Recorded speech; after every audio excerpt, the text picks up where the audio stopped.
Welcome everybody to Adrift in Aldhalor, our weekly actual play D&D show set in our homebrew world of Aradun. Our music is licensed through Musicbed.com, and our ambience is provided by Syrinscape and TabletopAudio. And yeah, that's my spiel. Shannon. Yes. You Hi. ready for? Yes. Sorry, I saw your I'm perplexed ready. face. Yeah, I don't understand what's happening. I You're can't get into the locked Paradise. out of Twitter.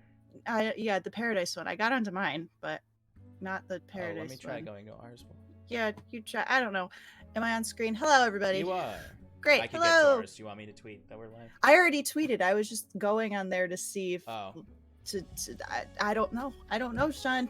Something happened. happened. You know what? I see a bunch of logins. Yeah, but it's not showing up on my side. It's weird. It's weird. I don't get it. I'll try again in a minute. Yeah. Hi, it's Monday. Welcome to Paradise. Hope you all had a fabulous weekend and are ready for some D&D fun. We sure are. So we're going to talk about our awesome partners real quick, and then we'll get right into it. We're going to start with Arcane Spectacles. Fuel your adventures with Arcane Spectacles adventure mugs, available in 11-ounce and 15-ounce sizes. Their sturdy ceramic mugs, complete with high-quality printing, are perfect for TTRPG and D&D enthusiasts. Start your day with a jolt of excitement and choose your size for the ultimate gaming experience. Get yours now at arcanespectacles.com.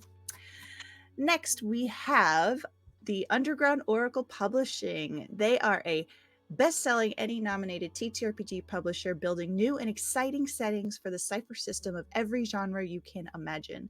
Each setting includes everything you need to explore its unique world, including lore, species, descriptors, foci, creatures, ciphers, artifacts, and all of the rules that you need to play.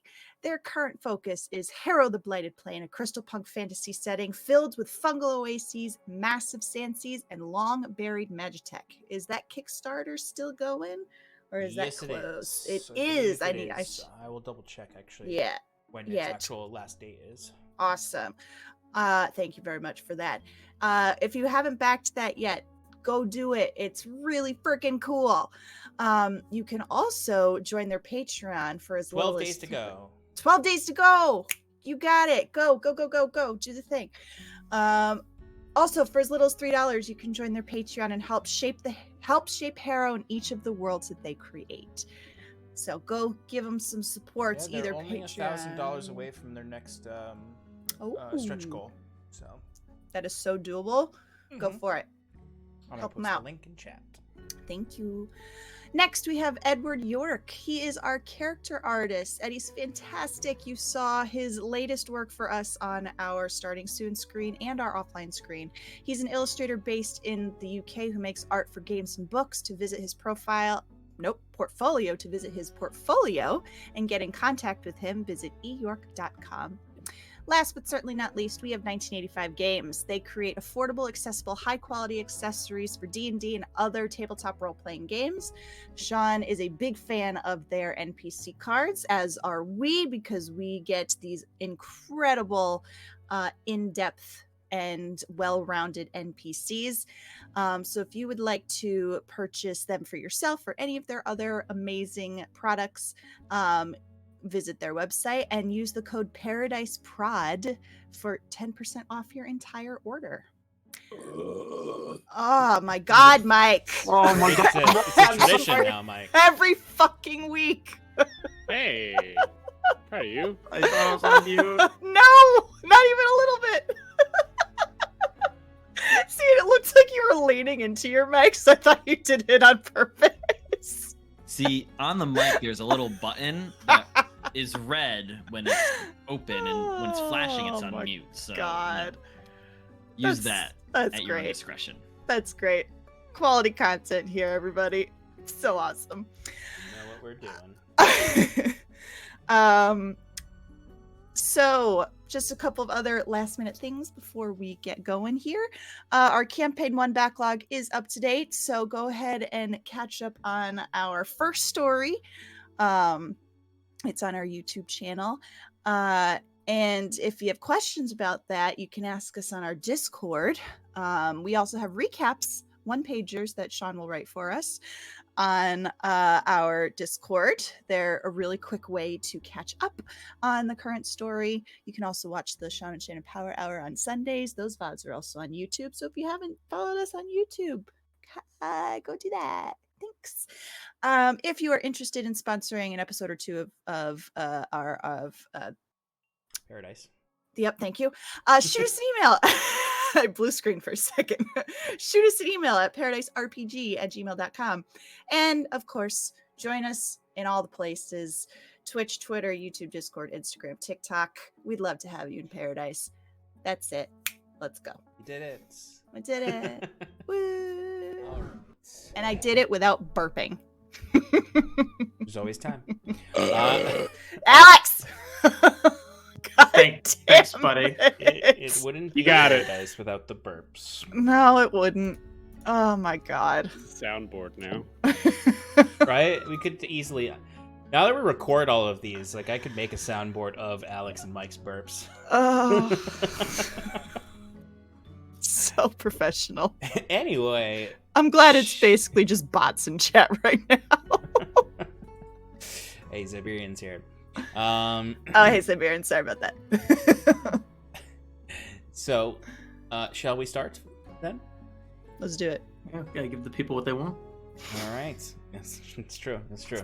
Can you imagine if, like, we had, like, 200 people in chat and they were just like, is it gonna happen? Is it gonna happen? Yeah. And then Mike burps, and then the numbers drop down. Yep. He did it! Oh my god. Alrighty. Let's recap last week's episode. Last we met, our adventurers found themselves face to face with Captain Hastings in the old temple below the lighthouse district in the city of Hyven. But before we got to the fight, we saw a scene somewhere else in Hyven as the sun was rising. Across town, in the tenement housing in the Merchants Exchange, we see a young man nervously sipping tea. Pale, green, dragonborn, dressed well in a suit, sits across from him. The nervous young man's name is Lucas, and the dragonborn seems to be asking him about his brother's death, and says that the report will come out in the paper by the end of the week. Basically, the only way for them to help solve this potential murder is to have Lucas tell him a little bit more. But we return to the old temple after this scene, as a skirmish ensues between Hastings, the party, and the the crab-like Karkanos creatures from the deeper caverns of this temple. The party struggles with somewhat of a tug-of-war. Chase Hastings or protect their rear. And by their rear, I mean particularly Bruce, who has been captured by two of these scuttler crabs and is stuck in a net thrown by one of the Karkanos. But through struggle and grit, the party is able to protect Bruce, free him, and scare off the Karkanos, while also cutting down Hastings.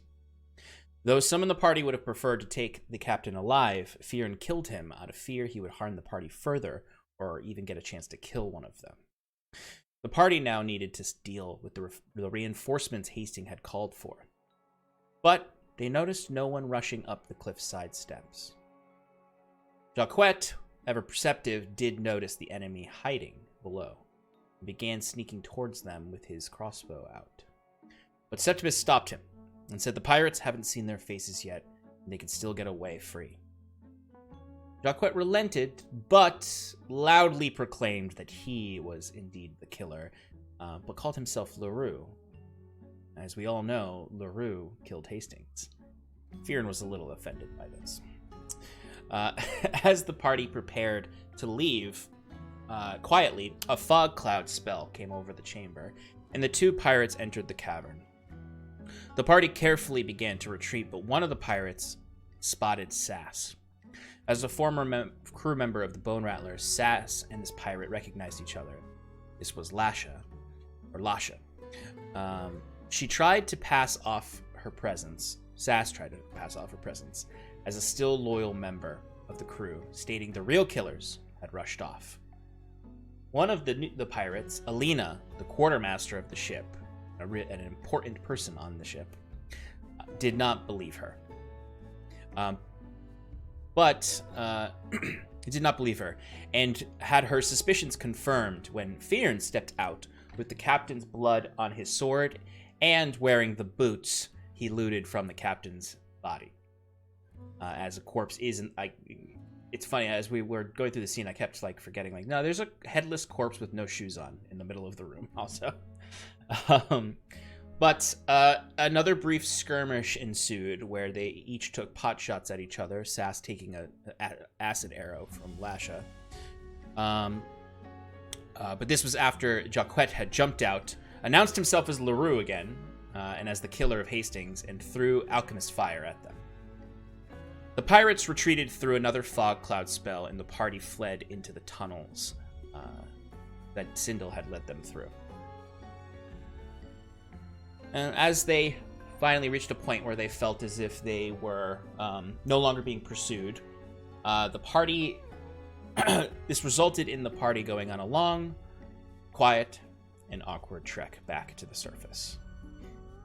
Upon arriving on the surface, Septimus and Bruce chastised the party for the inanity of the plan below.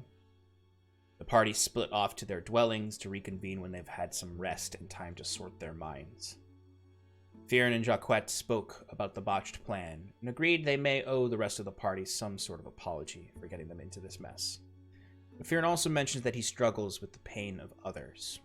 He killed Hastings after seeing the way he hurt the party. This keeps to his clan's code, despite the consequences of these actions. Outside, Sass wanders to the shoreline under the piers to feel some sense of ease as the waters of the sea wave up and swell to hug around her, and we see a little brief glimpse of what might be her patron. Small, fish-like head with an angler lantern on it. But the last thing we see is the Dragonborn journalist from earlier entering the Harlequin and Chalice to question Orin on a lead he has. So that is where we left off.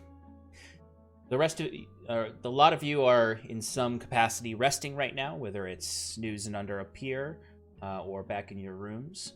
For the next 8 hours, you'll mostly be sleeping and maybe a little bit of light activity, but taking your long rest so that your level 5 level up can go into effect. But you awake one at a time in roughly the evening. Sass, you wake up at the pier, kind of like your eyes dart open at essentially as the sun is setting. You hear the waves lapping around you still, and you can hear the commotion up ahead as people are leaving the docks. Boats are rigging themselves up for the evening. Some are setting sail. But you awake feeling refreshed and with some level of ease as you can make your way back to the Cask and Crow to meet your friends. Before you all put your post-it notes up, I'm really just explaining how you all... Yeah, I wasn't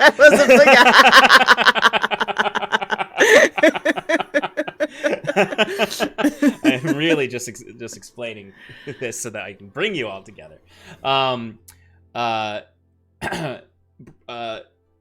Jacquet, you would wake up possibly intermittently throughout the night, maybe all of you possibly having kind of a intermittent sleep with the stress that you've been under. But Jacquet, you would wake up in the, big empty penthouse suite that you have rented. Can get yourself ready with your usual routine. Look out onto the balcony to see the town all around, and then head upstairs. Fearn, you would also wake up in the double room by yourself. Some small little scratchings here and there that you can see of the raccoons. And even when you came back, there was sort of an emptiness as you looked at all the toys you left around for them. Still there. Bruce and Septimus wake up. Septimus, you would wake up first. Bruce, I don't know if this would be your typical sleep-in kind of morning, or if you'd wake up early because of the stress. Yeah, Bruce probably wouldn't have slept very well. Probably just like an hour. Yes. Point of clarification. We went to bed in the morning. Yes. So Yes. Okay, so we're waking up in the evening. Yes, Right? I would say, yeah. Like you got back to your rooms. I think I said it was probably like, It was like just late past morning. dawn. Yeah. So it is. I would say you're waking up like it's like sunset that you're waking up. Okay, cool. But yes, Bruce, go ahead. Bruce would probably be laying in bed, eyes wide open. Probably only have gotten 2 hours of sleep. But if Septimus wakes up, he would see Bruce kind of just laying in bed, playing around with the little black cube. Yeah, and by early in the morning, I do mean like. And when I say early in the morning, I also mean the evening. You would get to at least wake up when there's still sun up a little bit. Yeah. But yeah, Septimus, you would wake up and see Bruce as Alex described him.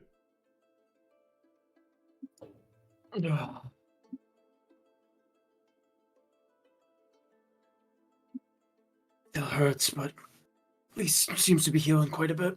Pointing to the gunshot wound he has. I didn't expect you to be up before I did. I can't sleep. I mean, we're part of multiple crimes. I don't know. That has weighed heavy on me as well, but Also, we watched seeing the decapitated. I know he shot both you and Jaquette, but seeing another decapitated man it's been weighing on me just a bit. So I've just been trying to distract myself a bit. How do you want to proceed with these three chaotic individuals before we? I'm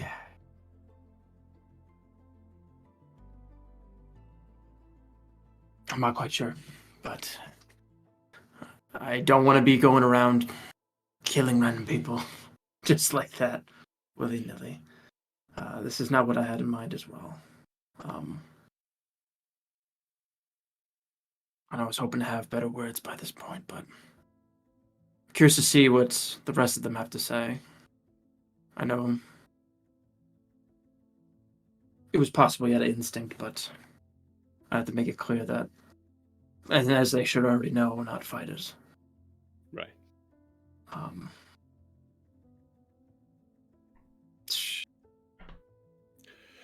don't know. All right. Well, Maybe as long as I just need to have a better handle on what the heck I should be doing. I just want to make sure we're on the same page going into talking with them. That's all. What were your thoughts? Well, exactly like you said, I'm not really a fighter, and we have to review exactly what we're doing as a group. So, if it's going to be something more like this, then I don't know. We have to scale it back. We need a compromise, I should say, to some degree. Maybe we analyze the risk before taking on any future jobs. I think both of us kind of just rushed into this expecting everything to turn out okay, but not realizing how dangerous this Captain Hastings actually was. Right. So I suppose if we plan better accordingly, think things through. And also needing everybody to follow the plan as well. I suppose that's the first step. Discussing with the others is if we are to continue working together, is to make sure that we're on the same page.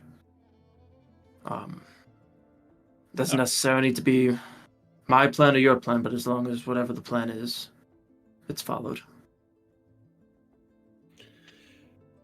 Okay, good. We're on the same page. What you got there, by the way? This is my my grandfather's. Yeah, found it in his desk after he left. It's got there's something unique about it. I just can't put my hand on it. You want to take a look? And Bruce kind of just tosses it to Septimus. Could you describe it for me? It's like a deep dark, just black cube. That's all it is. Material? Is it metallic? Is it stone? Like obsidian? It feels like a stone, like an obsidian kind of stone, but it weighs like a metallic piece inside, like an iron. No etchings on it. Is it all smooth or? It's all smooth from the civilian eye. You said you found it on his desk. You don't recall him ever using it or talking about it? Never seen it. It doesn't have any sort of magical aura to it or anything. Just I assumed you already detect magic on it. I did. And no luck. There's no magic resonance within it. No. How do you know this is not just like a keepsake, a little knick-knacky held around? Knowing him, he probably wouldn't keep this around if it didn't have some sort of other use. He does not one for paperweights. It was in a locked drawer, so not on the desk. So anyway, I just was curious if you could see anything else that I couldn't see. Sean, with an investigation check, could I just make an attempt to see if I notice something he may have just overlooked that can help? Go for it. 13. There's not too much to really notice about it, truthfully. It's as he said, it's quite smooth, and but the strangest thing about it is just as he said, the weight of it. There's not much you can get from it. Maybe it's a part of something. Maybe it's not whole in this form. You know, if there is some like the weight of it is what makes it most curious, I would say, in this moment. Okay. Well, with that, Septimus will head it back to him. Be like, no, I can't. I have no idea what potentially be. Yeah, it's probably nothing. Anyway, let's go find the group. Yeah. So at least head down. I'm a bit peckish. And I would say you all can come together, probably relatively soon after one another. I would say, Bruce and Septimus would, despite the fact that they spent a little bit of time here, probably are still the first ones down there. Followed by Sass, and then Fearn and Jacquette. And you can all sit down. Anyone who would like to order breakfast may. Dinner. Sorry, thank you. On the dinner menu, we have Tasha's hideous stew. A steak and eggs, roasted frog legs, and if you have any special requests, but those are the big things on there. A stew, steak dinner, then a more delicate frog leg dinner. What is in the stew? What is in the stew, you ask? Me. Legless frogs, I believe. That was good. That was good. Rabbit. Feeling quite down a bit of stock of rejuvenate my bones. I'll take the soup or the stew. Okay, the stew is only 5 copper. Okay. I'll also That take sounds this good. I'll have one of one. Those. Same here. one here.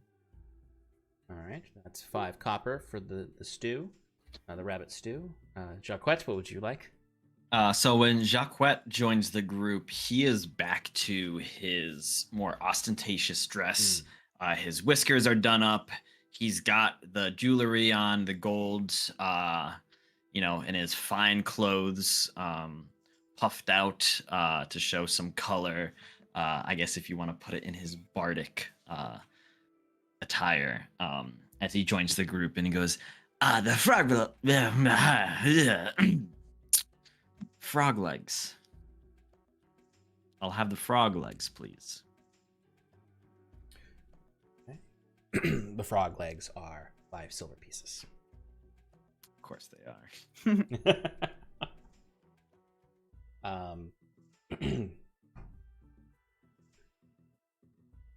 So yes, you all order your food and you are all together, and it's maybe a bit tense, as the last time you were all together it was a bit tense.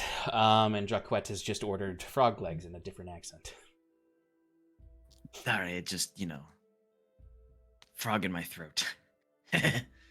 Boo. I'm just gonna You fucking seem- say it. That was a mess. That was a mess. Fearing, what the fuck? Yeah, you're just gonna keep blaming me, huh? You were the one that cut his fucking head off. So yeah, I'm gonna blame you. Well, you were the one who told me to cut his fucking head off. We shouldn't be talking about this here. Fjern has a very good point. And I imagine we're in one of the booths. Yes, you can get one of the booths. To which Jacquette closes the curtain and he goes, "Let's try to keep our voices down a little." Actually, he'll leave it just open enough so he can look out and see if anyone is trying to listen in on them. But he goes, "I mean, yes, things escalated very quickly. I had only intended this to start as a simple, scouting mission to check out Hastings' apartment. And from there, we met one of his suppliers and had a drop, and then he showed up himself. And, I mean, no one's to blame for what happened.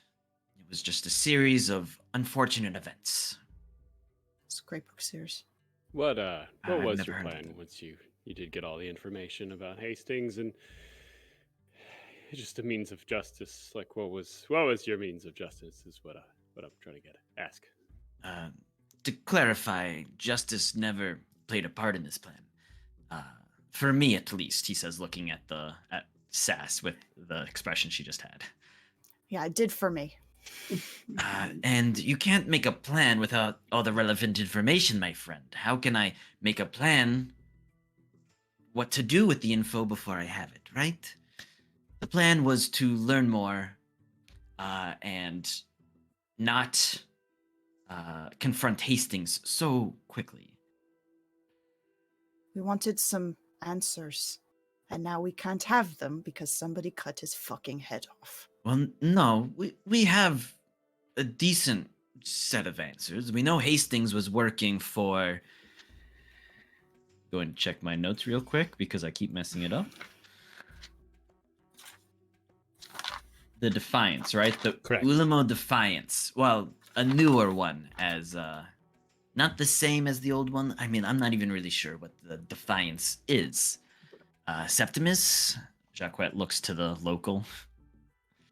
Well, actually, Bruce could probably tell you more, but all I know is that my parents were refugees because of the Ulmo Defiance rising up in shit, what's the Halcyon. Halcyon, thank you. Yes, in Halcyon, the Olmo Defiance causing quite an uproar and led a mass migration of people to the After Islands here. So if a new one is rising up, that's definitely not going to be good. Right, so it seems Hastings was working with them, targeting Halcyon airships. And I got in the crossfire. As for you two, Jacquet says, gesturing to Sass and Fieran, I'm not sure why you were left behind. But I'm And sure now some we'll of never know. I'm sure some of the crew members of the Bone Rattler would have that information, like your friends that you tried talking with. What? No, answer his question first. What was his question? I didn't have a question. I was just saying that you were very friendly with those two individuals. I was friendly with them because I was trying to talk our way out of it, which became exceedingly difficult when someone showed up behind me wearing the captain's boots and his sword covered in his blood. Wait. That's why you guys were not running? We were trying. I ran with you. They stayed behind to talk to the pirates. No. We were trying to hide, and someone... Yes. Jacquet, again, looking pointedly at Sass. It was an accident. Exactly. Which And is I my was point here, is that no one is at fault. It was just a series of escalating events. Not every situation needs to be dealt or end in bloodshed. Looking pointedly at Fieran. Agreed. Well, but I wasn't the first to spill blood.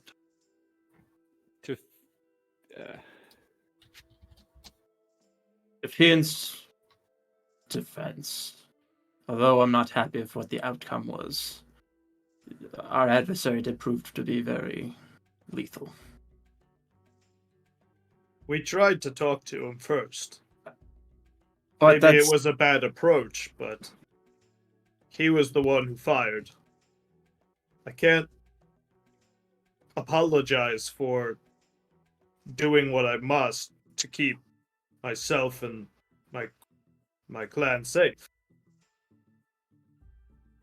And I respect that. But I wish you would have stopped and thought for a moment before you took his head off. There are other ways to solve that problem. Well, I think this is what we need to talk about, especially if we're going to be continuing to work together. Although Fear and Act indefensively, I think Bruce and I talked, we want to make clear that any sort of continued work is not going to be just mindless killings and bloodshed. That's for starters. But secondly, as to what Jacquet had said, making sure that we plan accordingly and act less with spontaneity, I suppose. Well, tell me this. You say we should plan accordingly, but we had a plan up until the moment we started talking to Hastings. We had voted on it and agreed upon it. When the plan goes awry and violence starts, what do you expect to do then? Not make it lethal. All I'm saying is we need to be able to protect ourselves. We don't want to cause violence, but if it comes for us, we need to be prepared. I say that looking at Sarathel. Sorry. Who's Sarathel? Yeah. Who the fuck is that? Some undead guy who visited the academy last month. Guest speaker.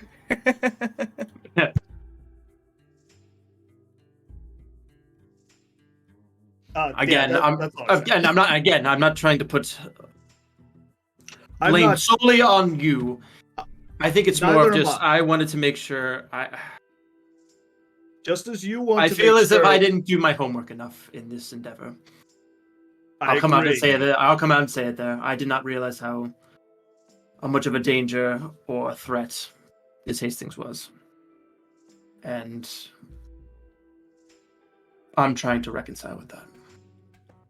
To be fair, neither did we. I didn't even know what he looked like. But would you not all agree? He had a captain vibe. Jacquet doesn't verbally agree, but he kind of looks down at his plate, moves it around, and there's like a slight nodding of his head.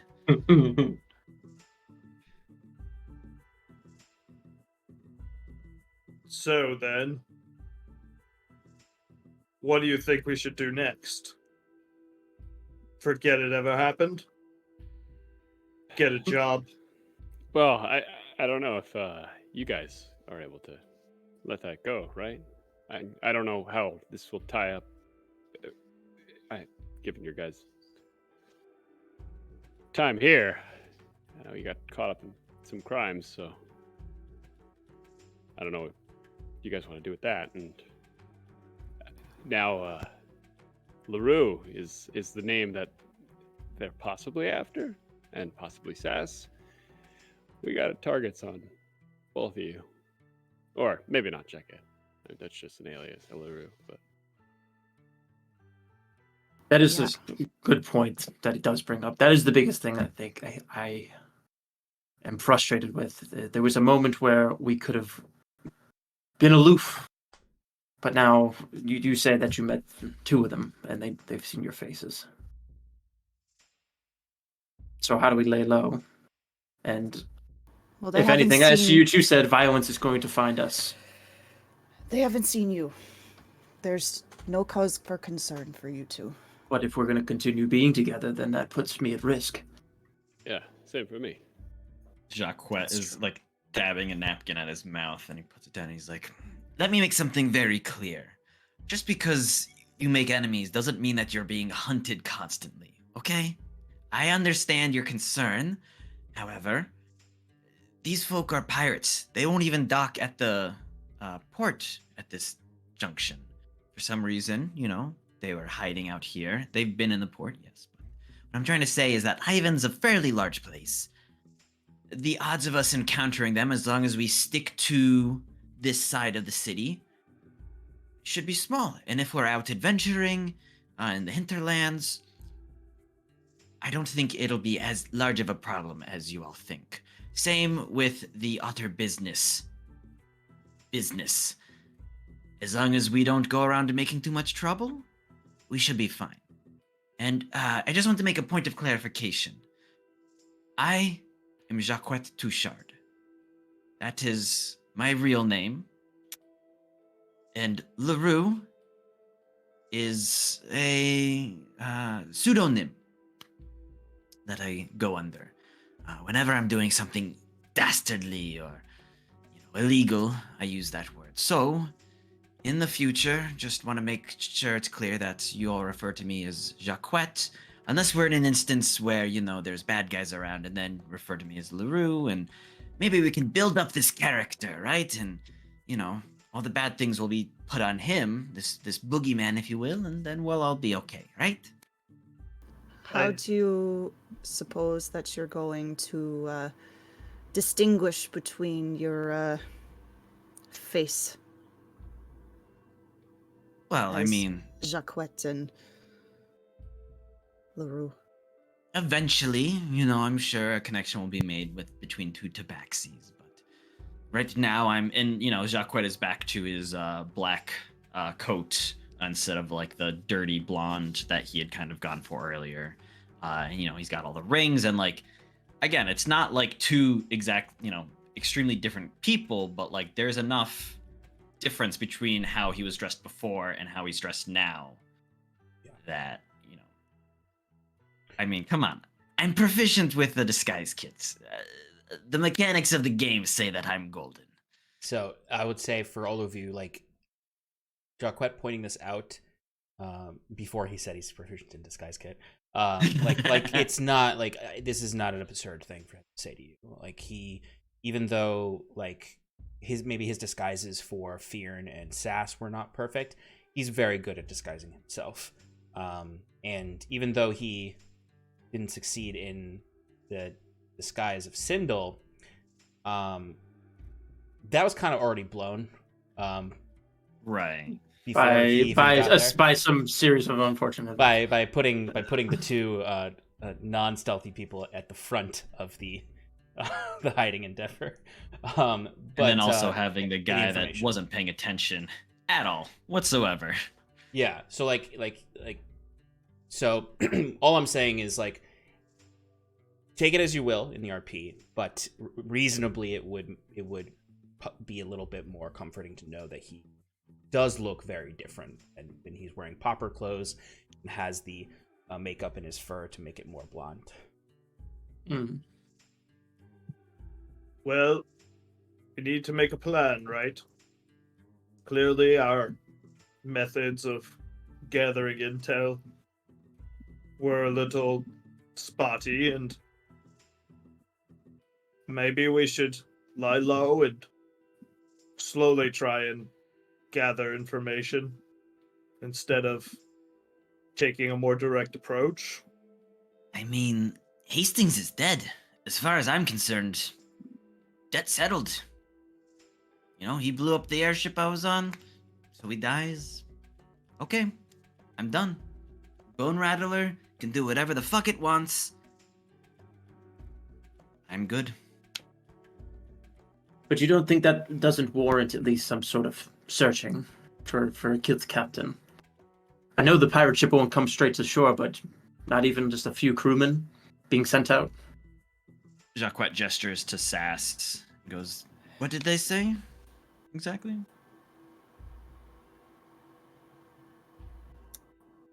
The quartermaster is the type of person that's not going to, at least in my experience, is not going to let this go.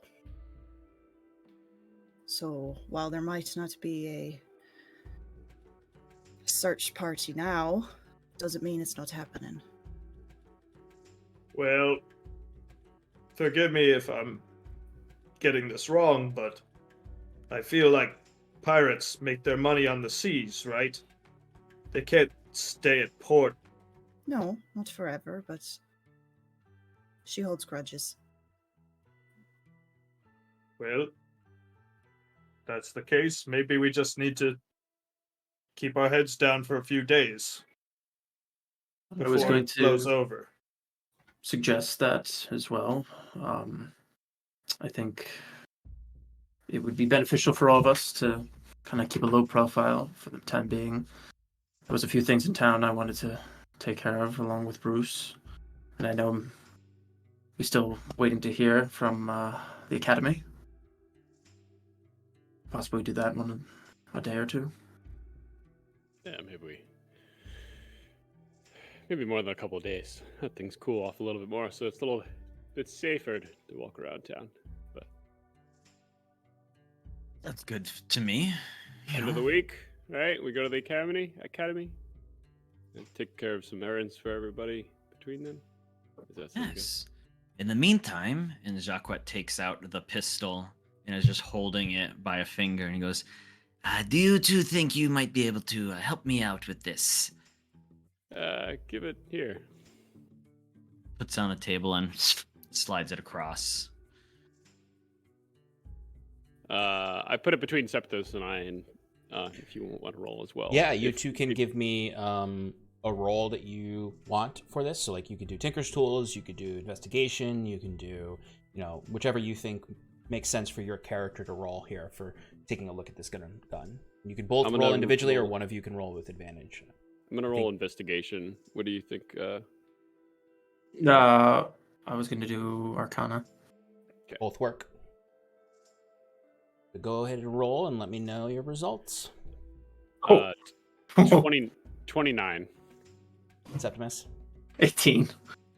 Okay, so you're both looking at different things basically. So like, if you said Investigation, Bruce. Yes, sir. Okay. So Bruce and Septimus, you're doing Arcana, so you're finding different things. In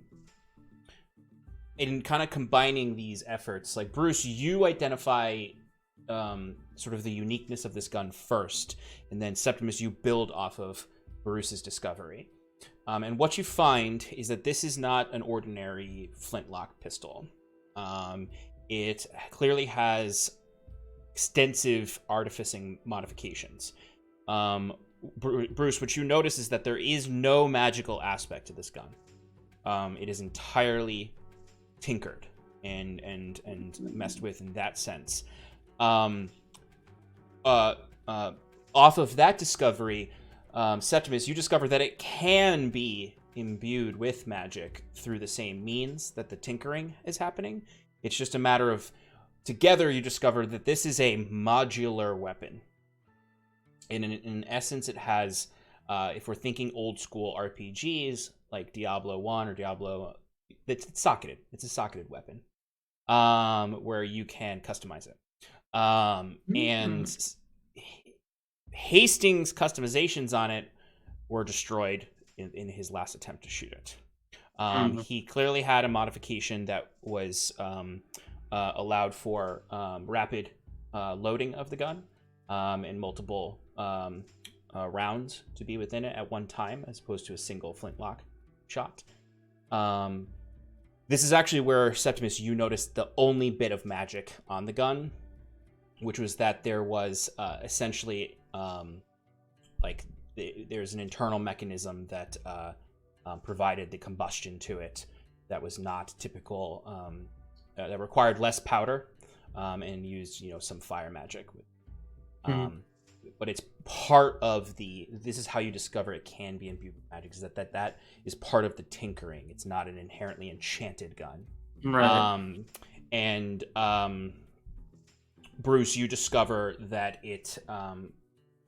the other contraption that Hastings was using was something that was enhancing the damage of the weapon, basically making what would probably be a 1d10 weapon into a 2d10 weapon if we're just talking mechanics.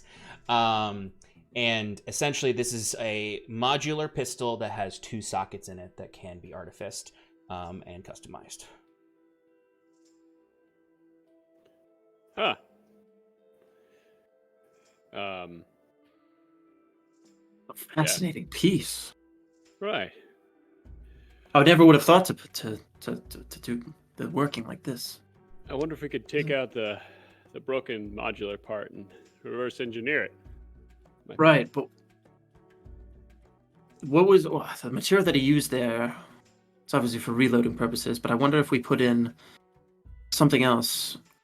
Would we know, like, one, the material that he used to make it rapid fire, to imbue it, and then two, speculate what other material we can use to give it other certain properties? Yes. So you could definitely discern sort of the materials he used, and if there's anything you don't know, like you could, if you gain access to the Artificing College, you could potentially learn more there. This is a fairly unique model. This is not a common type of weapon out there. Very valuable, very expensive to create. But once it's created and once you have it, the modulation is fairly affordable compared to how much the initial weapon costs. So it's kind of like you're buying a brain for the weapon, and then you can add different appendages to it to make it different. They're not as expensive if you were buying a single purpose item, but also not always as effective. So like the gun can't be made into like, probably you speculate that it may be able to have magical properties, but it can't be turned into like a magic weapon in the sense of like this weapon deals magic damage. Right. The side effect, the drawback of a modular weapon, this is entirely all my home brewing. The drawback of a modular weapon is that you cannot turn it into a magic item. So it is purely artificed, and therefore is great in some situations and not as good in others. Right. Yeah. Right, you fucking nerds. You think you can fix it or not? I mean, how do you want us to fix it? Because I mean, as far Or as maybe using we it don't know knowledge- how to fix it. Maybe a nice little please next time. I mean, for payment, Jacquet says as he reaches around into his pack and pulls out the half-plate armor that Hastings was wearing. Maybe one of you wants to have this nice armor, stop any future bullets or crab people trying to kill you? I didn't realize you swiped that. Gotta look harder next time, Well, didn't really want to look at the dead body. So, I mean, sure, the pistol can work very easily. It's just this modular part that's broken. It won't be as effective as Hastings was using. Given more time and more research, we can definitely improve the weapon. If we get into the academy. Okay. So are you saying you don't need to fix it right now? Hey, what I'm saying is We can't fix it right now. Yeah. Well, we can make some tweaking, but to make it I'm expecting what you want, we need some additional materials and some additional knowledge. Yeah. Understood. Well, I'll make a payment up front. He says he places the half plate in front of the two of you. You can decide who gets it amongst yourself, or cut it in half. I don't really care. Bruce just slides it over to Septimus. It won't fit me. It might Did you actually become a full plate. Did you buy armor before? Yeah, I have a chain shirt now. Okay, that's right. Yeah, look. All right. Well, as far as the rest of this week, if you guys need any goods in a wrong part of town or what's considered the wrong part of town, do let us know and we can provide it to you, bring it back. As we don't have a target over our heads. Jacquet just kind of leans back and he goes, I think I would bet more on my odds of going in disguise than yours, as you are. Well, Thanks for the offer. you want to put your money where your mouth is? There. What? I mean, tonight. You know what tonight is? No. Are you What? fucking kidding me? You What? want to What are you go back? What are you talking about? What? Isn't that Why? the- Why? Why do you want to go back? You're not going. Do you not remember what happened the last time? They're gonna know. They know. They do know. They We know the want fight them was to rigged. know. Well, how else are we gonna get away from this other than facing it? Well, we don't go waltzing in as ourselves. That's for sure. Feel free to do whatever you'd like. I will not return to the otter business at this time. Thank you, though. Yeah. I don't know what you're doing, but not gonna be involved. That would be smart. Although, it's very. I don't know. Am I sensing some hesitation there, Sea Witch?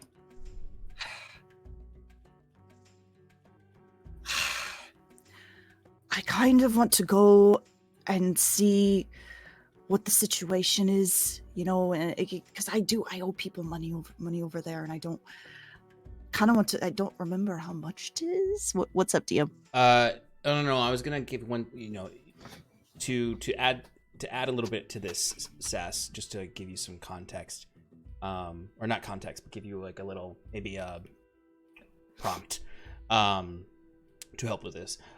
This morning when you woke up, I forgot to mention this as you were kind of laying in the water. That was, or not morning, sorry, this evening when you woke up, sunset when you woke up.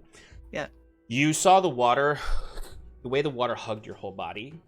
Like when you woke up, you kind of like woke up in a bit of a shock, forgot where you were, woke up, and as you sat up, the water stayed as almost like a skin on you for a moment. You saw like instinctually you were able to change the appearance of your hand using the water to a different, an orcish green. You're able to extend your fingers, extend your fingernails. This illusion, the water became this illusion over you.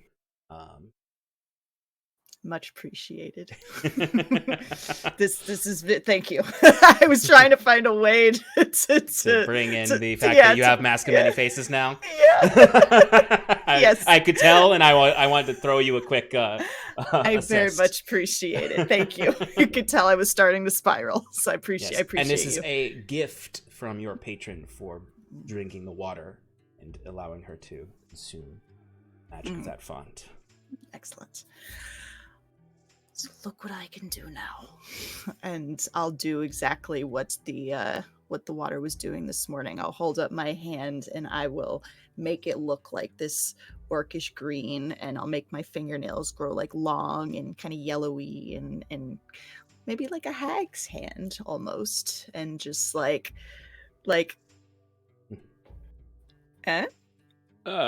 Gross. And the Drake gods, that's quite impressive.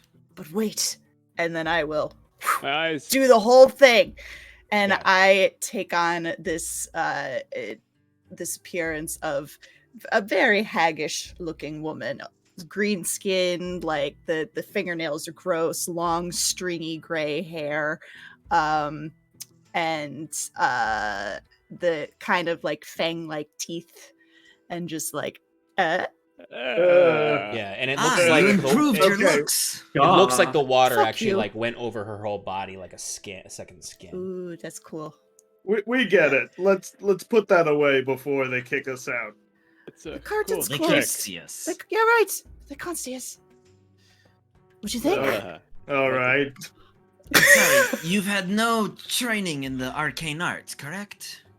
No. Huh. You just We- happened to figure this out? I'm not gonna ask where you get this power from. I can't.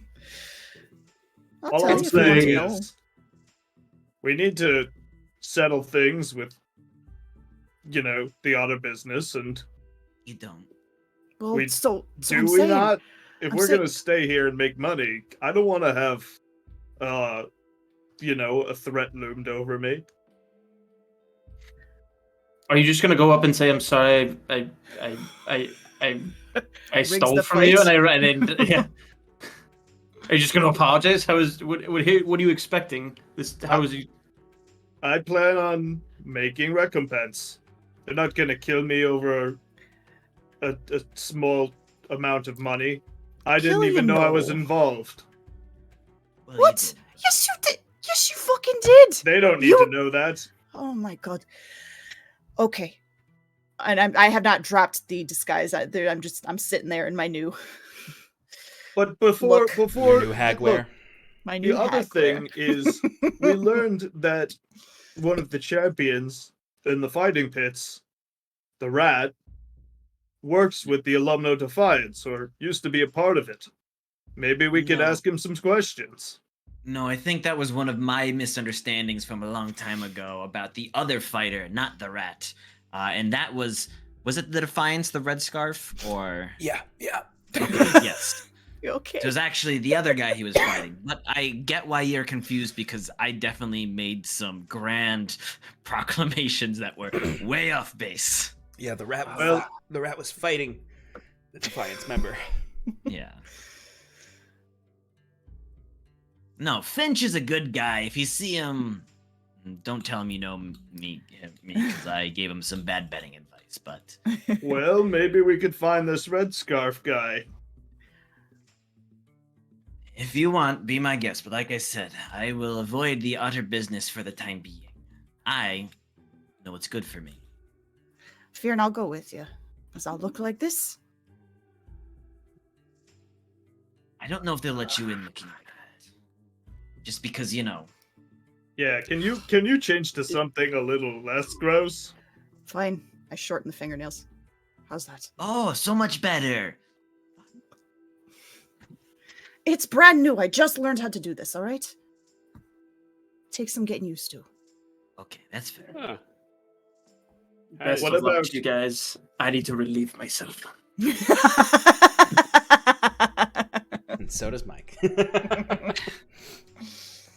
Well, what other leads could we possibly have? Do we even care to follow any? I say now- looking at. No, Let's but- just take a week to rest. We know that Sigil at the academy has some work for us down the line. Sigil. Friggle, a fucking guy with all the elemental stuff who looks really cool, but I think was a little full of himself. You're a bit Yeah, it was kind of- disrespectful. Oh, just a bit?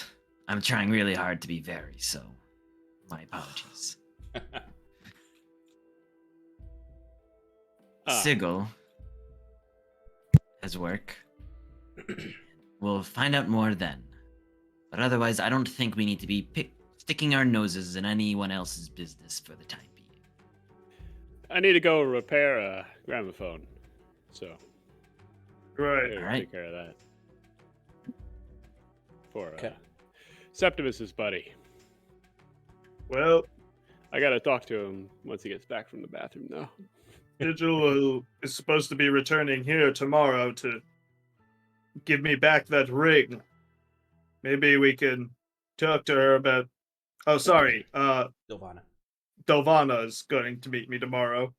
Maybe we could talk to her about visiting Sigil together. then. Sigil. His name is fucking Sigil. Sigil. Are you sure about that? We've only met the guy once. Yes, and some of us paid attention. Sounds like a lot of work. What, next you're gonna say you took notes on the whole situation? As a matter of fact. That's a good idea, Fern.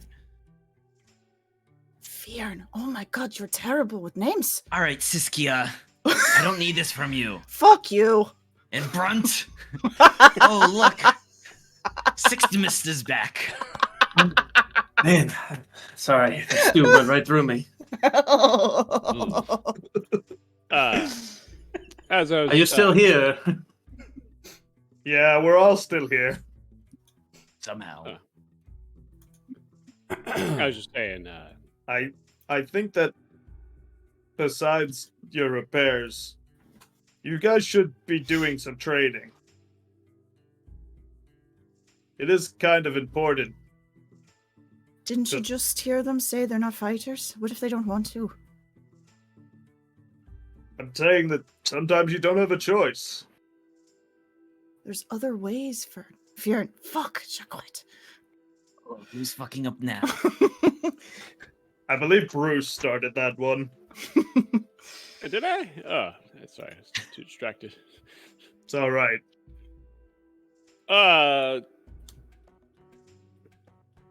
Listen, Yeah. no, I wouldn't worry about me right now. I have Chocolate. I'm good. I have chocolate. All I I'm have some saying- ideas how to improve my chances of survival while we're here. Right. Yeah, this armor did well against those crabs. Yeah. So, what I'm hearing is that two of you are going to the Otter business tonight. Two of you are going to be talking about some repairs tonight. And one of you is going to be chilling or hanging with the nerds. Chilling like a villain. Making clips to us as we're repairing the gun for him. Yeah, I think he would definitely be there and just not be helpful in the slightest.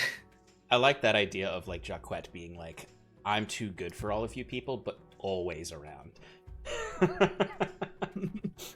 You know, I've got some Um, friends back home that are really cool. He says as he's leaning, playing with like Bruce's trinkets or whatever. Yeah.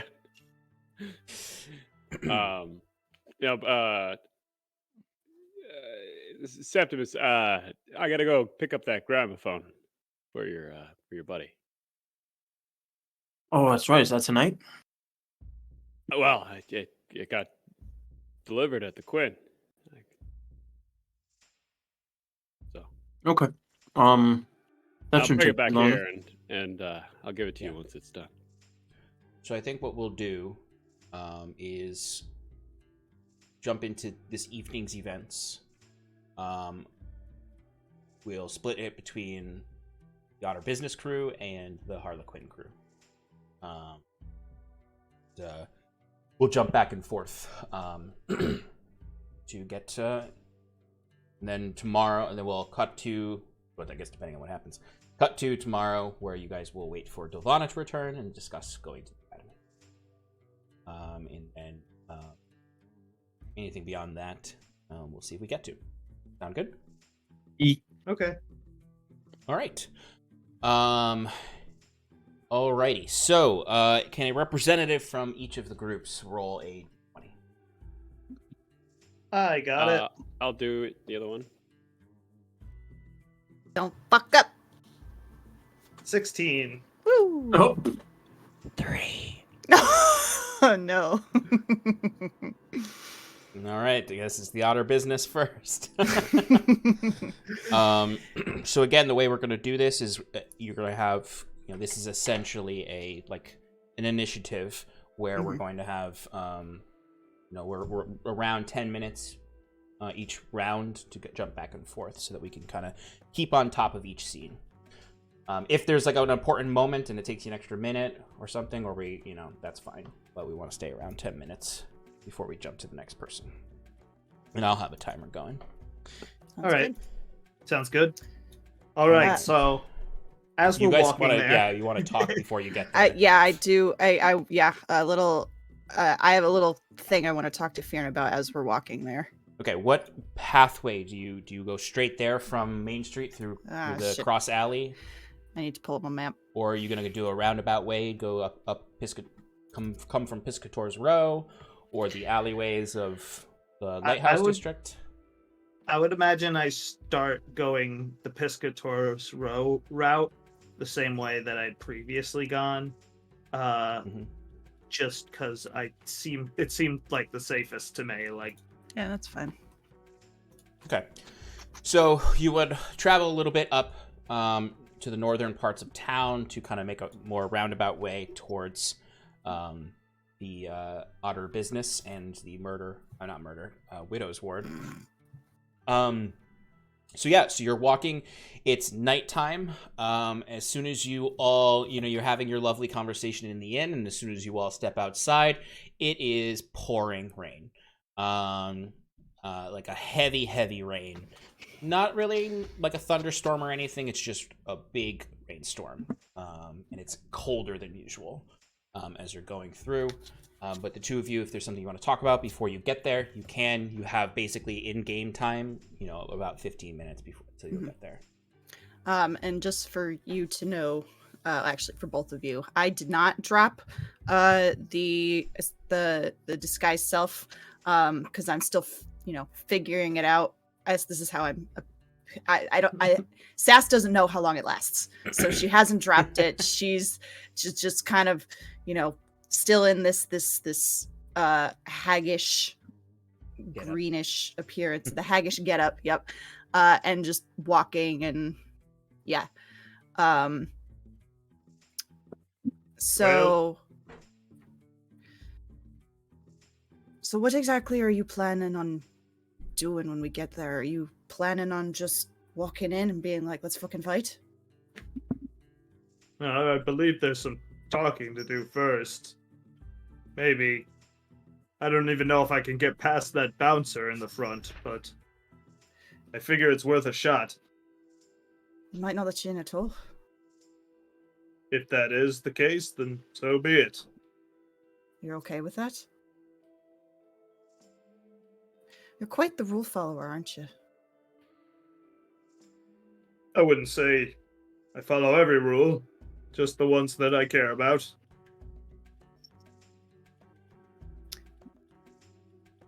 Can I ask you a question? Sure. Why did you feel the need to step out back there?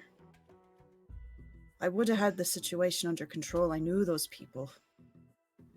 But you stepping out, I threw it all off. They knew right away. It didn't sound like they were on your side. No, but you barely let me talk to them. I could have. You know, I could have talked to them. I could have de-escalated. That's the wrong accent. De-escalated. You weren't trying to de-escalate, Sea Witch. Yes, I was. What do you think I was trying to do?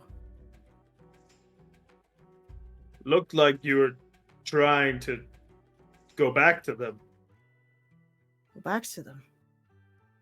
What, and just abandon you all? Well, the one that did you wrong, is dead now. You seem to like your life on that ship. I didn't hate it, but I wasn't about to just up and leave you all. You didn't give me a chance, Fearn, is what I'm saying. You just decided that intimidation or violence was the answer there. We don't need to do that every single time.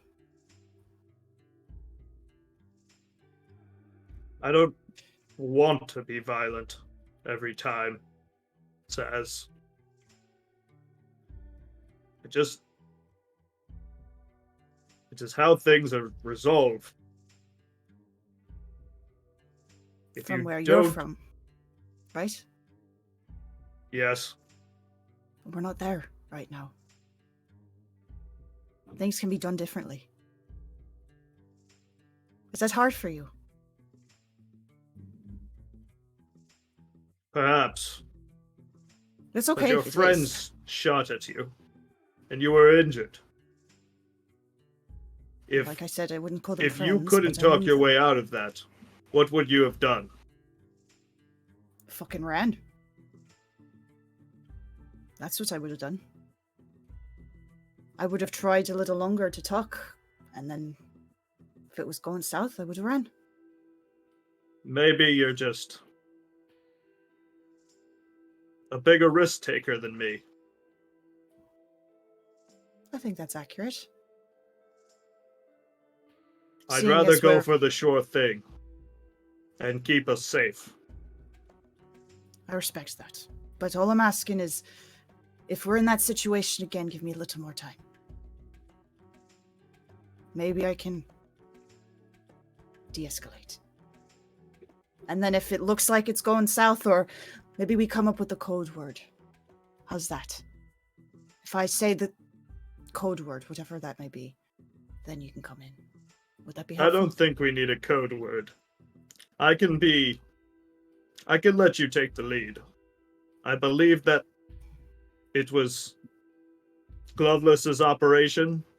I believe that he was the one making all the shots.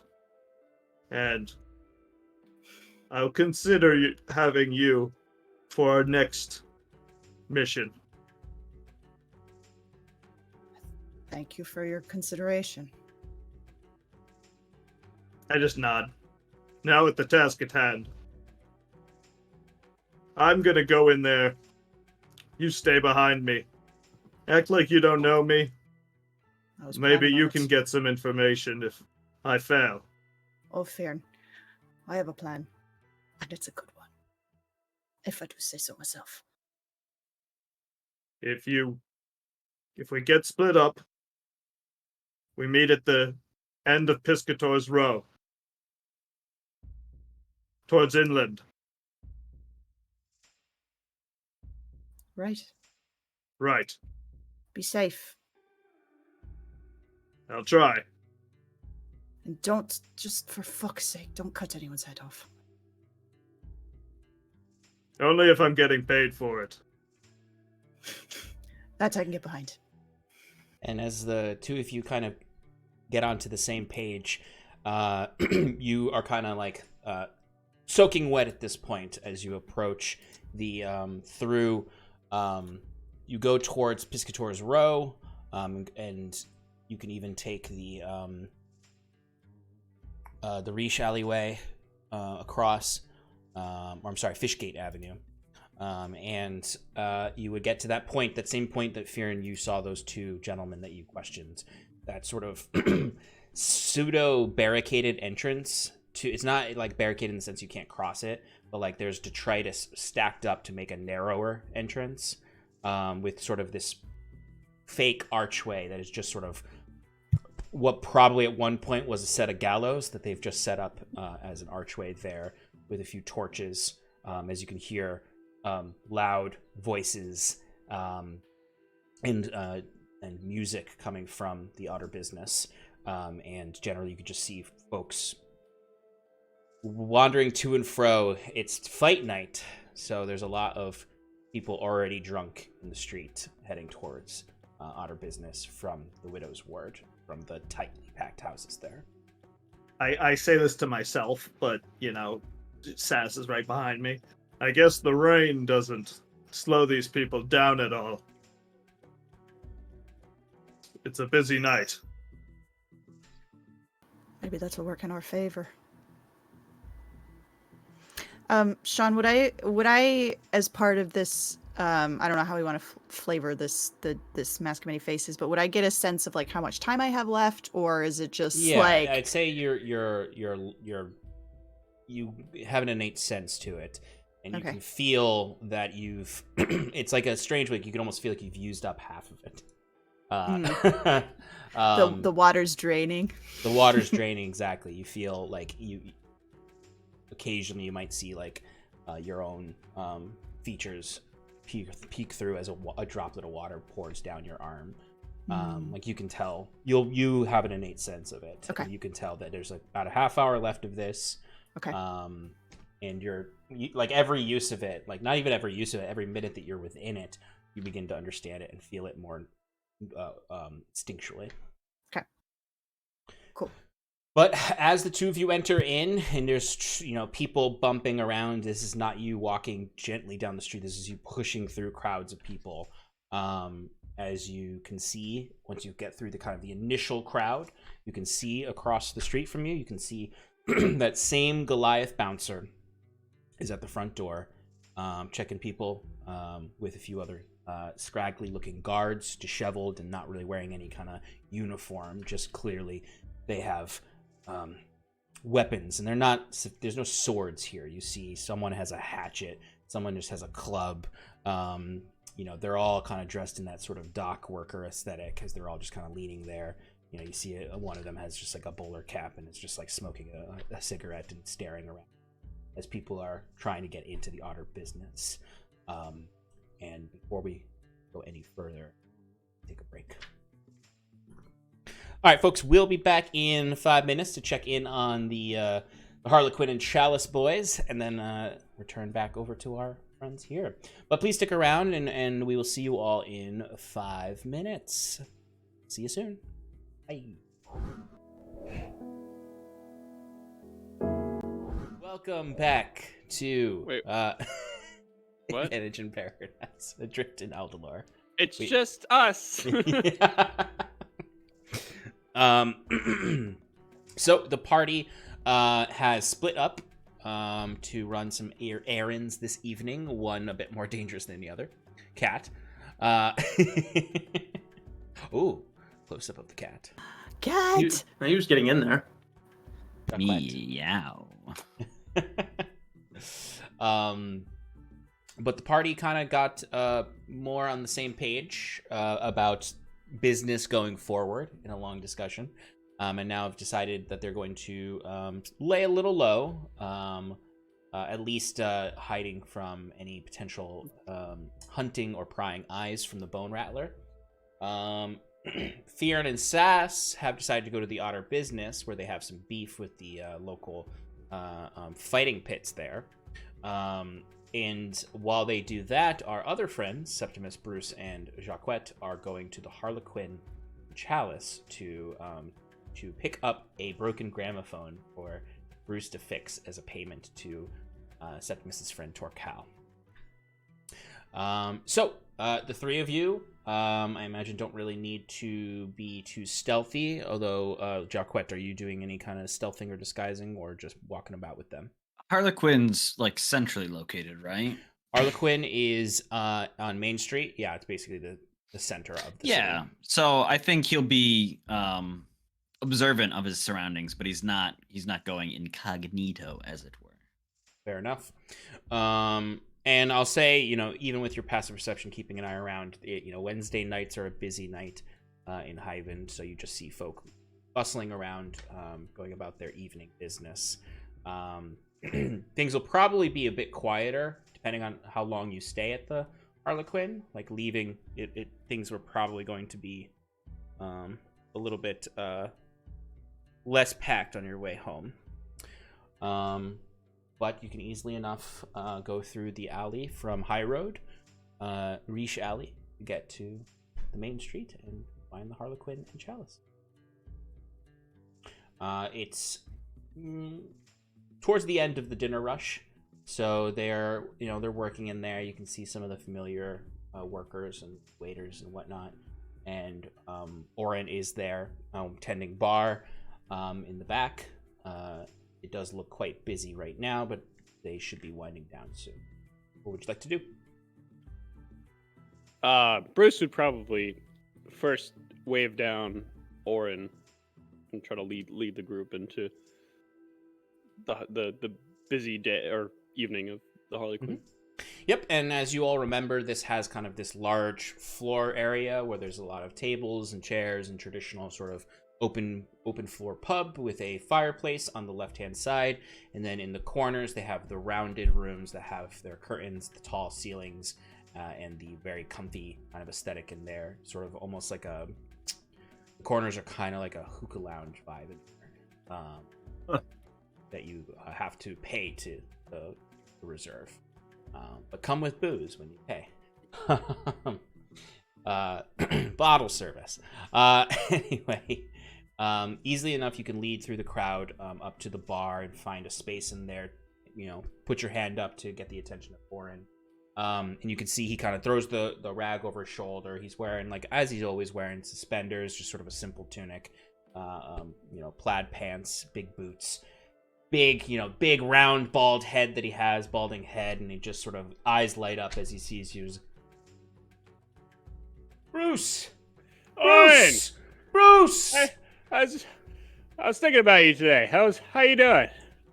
And he comes around the bar to go and puts his hand down to shake your hand, and he just grabs your whole forearm, basically. Yeah. Bruce is kind of like Lindsay. What's happening? Well, you got a busy night here today. Oh yeah, well, Wednesday nights, I thought you skipped town. Not yet. I'm enjoying it. What's around here? There's a lot to see. But yeah. Well, what's new with you? Anything? And he kind of looks at you and kind of he takes that rag off his shoulder and wiping his hands, and then he's like, Bruce. And then he looks back. Oh, and his friends. Are you still working with him? And he looks at Jacquet. Yeah. He's got his utility aspects. Just tell him I'm not cooking him up a bath again, and don't shoot hoes in my pub. All right, yeah, you got that jacket? His name's Jacquet. He says pointedly at Bruce, and he goes, "Don't worry, Oren. I found a much nicer establishment to take my baths." I thought you's name was LaRue. Oh, you remembered that? No. LaRue is another man. I was just, trying to fly under the radar. So you's not LaRue? No. I have no connection. Jacquet. All right. You still Septimus? Yes, that is my name. It's good to see you again. And he goes and shakes Septimus's hand. Hey. Do you want your table, or are you just stopping by? Yeah, actually. You've got a package. Actually. Oh, I do. Yeah, it's so it's kind of the reason I also came here. I think there's a gramophone for me. Yes. You grabs a table. I'll bring it over to you with some drinks on the house. I think. Thanks, Oren. Can I get the usual curtain spot? Oh yeah. I do gotta charge you for that. That's all right. Mr. Where's my NPC? No, I closed it. Oh, you know what? I could just look at my KR. Yep, thank you. That's what I was looking for. Mr. KRs would not like me not charging for the private rooms, so I'm gonna have to ask for that 10 silver for that space. Of course, Oren. Of course. And of course, Bruce, your choice of a bowl. Rum. Nordka. Yeah. Nordka. And got any cranberry juice as well on the side?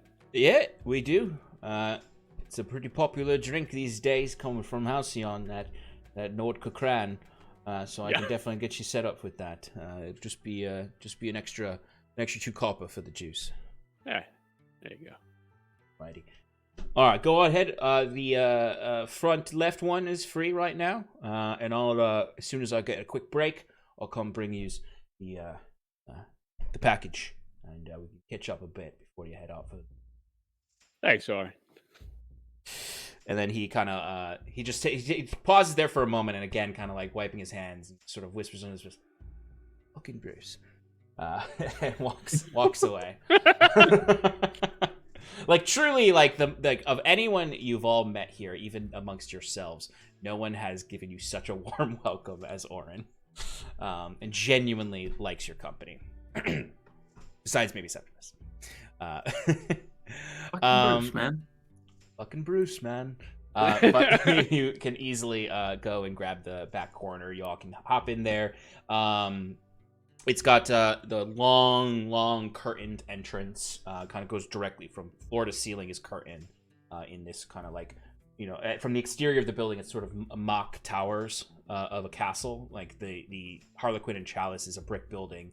It's basically the Victorian era version of a medieval times, like the structure itself, in the sense that it has the corner turrets, but are not real corner turrets. And inside, it has very, very comfortable rounded couch around a central table, where there's ashtrays there, and whatever you might need that is just sort of utility. And then above, there's sort of this like dangling light that is, as you all would have noticed while being in here, there's this sometimes hard to notice under music if it's playing, if there's a band playing, but the low hum of electricity is always kind of in this building, as there is a electrical light above that has sort of a dyed cloth around it to give this whole area sort of a pinkish, purplish violet hue to it in the corner, in this particular corner. And you have a little bit of privacy here for a moment. It'll probably be a little bit before he comes over. Is there anything you want to talk about or do in here? Septimus, I'll if you want to help me with this gramophone, it would be appreciated. Jack, might be a little while. Here, Bruce will push the booze towards him. Booze is booze. I didn't realize they had such nice accommodations here. I mean, I've been to the penthouse suite, but he pops the top off and. Oh, you did the okay.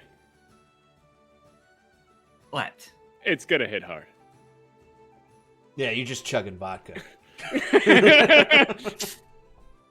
Well, start strong and get to a comfortable level. That's what that's why I got cranberry juice. It's supposed to dilute it just a bit. That couch is really comfortable. Jacques kind of like lays down on it or like lounges in it, and he takes out his hand drums and he starts just tapping a little beat with it. Bruce is just gonna make eye contact with Septimus. All right, let's get to work here. Yeah, and it would be shortly after that that the package would be dropped off. for you to start working. Okay. So what exactly did you say the purpose of this device was? Like Jaquette is playing over there, a nice tune. Maybe think of something that's pre-recorded, but you can instead put it on this disc that exists, and this disc can play a tune using this device. So, and many people can make discs. In at least it's very popular in Halcyon. It's probably much harder to get here. It's all the rage with the rich folk. I mean, if you can fix these, you could make quite a profit going around to any of the, upper class people here. Yeah, probably, but there's not many of these items, so that business. Well, I can go in is not first, sustainable here. break it for you, and then you come in and fix it. It's That's an option. natural cycle. Bruce and Jacquette, actually probably more so Jacquette. Jacquette, you would know amongst richer folk that yes, the acquisition of one of these is very, very prestigious, especially if you get a recovered one, because they make them like new ones in Halcyon, but they're just you know how rich people are. Like when you can get the synthetic thing, but like Right. really you got to find an antique. And these are recovered from like old ruins of in the far places, basically the unsettled territories. And even more prestigious is if you find a working record, essentially from that time period as well. So like when you were on the ship, they had a what was notably a jazz-like sound coming from their record player, which is not is something from you would most likely find from an old disc, and people have identified it as gnomish jazz from the before times.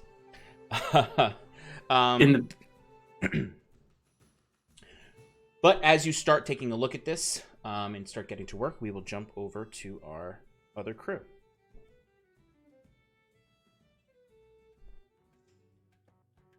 So,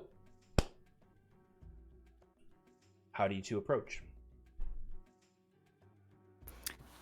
Sass, are you sticking with your current disguise or trying to change to re-up your hour? So I'm gonna re-up the hour. I'm gonna keep like the general like haggish kind of appearance, but I will like shorten the nails even more. Make it more like a little an more old presentable woman than more of a yes. like an actual hag monster from the forest. yeah. Definitely going for an old woman vibe here. Yeah, but still with a little bit of like, is she a witch? Yes, exactly. I want everybody who looks at me to question it. Okay, and you're following behind Fearn, correct? Yes. Okay, Fearn, what is your approach? Fearn is literally gonna get online like he was anybody else. Okay. I'll be like a couple people behind him. I'll let a few people Okay, kind of so you guys are him. keeping like a distance, like so you're independent as you're going in. Okay. Yeah. All right. So, and Fearn, you're gonna be ahead of her in line, right? Yep.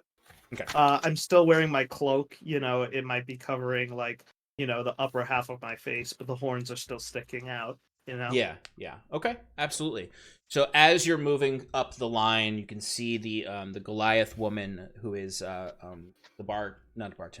bouncer from before is looking around, getting checking people. You see she kind of like shoves someone off and sends them away and shouts after them, calling them a liar.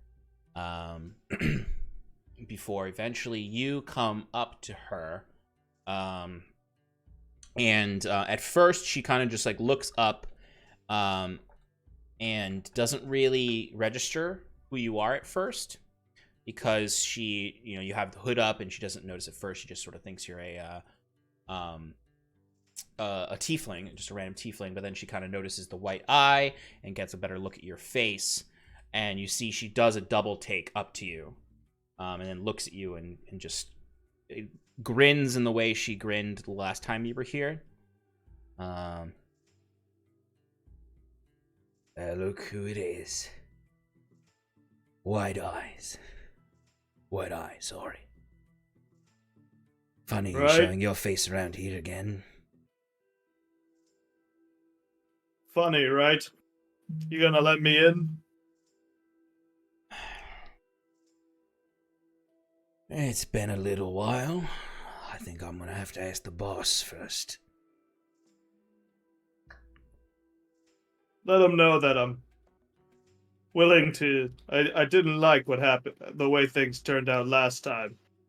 It was not as intended. I'll make up for it tonight. Not as intended. Okay, I'll tell him. He's your little friend here, too. LaRue? I don't know where that bastard went. No. The woman you faked killed. She, What was it? What was her name? Sea Witch, was it? That's what I call her. Yeah, you call her. There's that bastard LaRue. Yeah, well, she owes a lot of money around these parts. Well, if I see her, I'll let her know that you're looking for her. All right, let me go ask the boss. Keep an eye on him. See the three, just sort of general bruisers there, kind of step up from their lounging positions. One of them kind of clinging to the club at his waist. As she goes inside.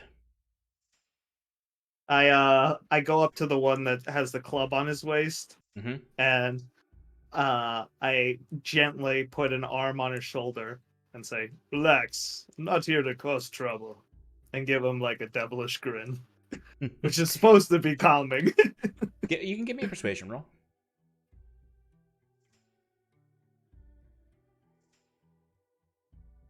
15. Okay.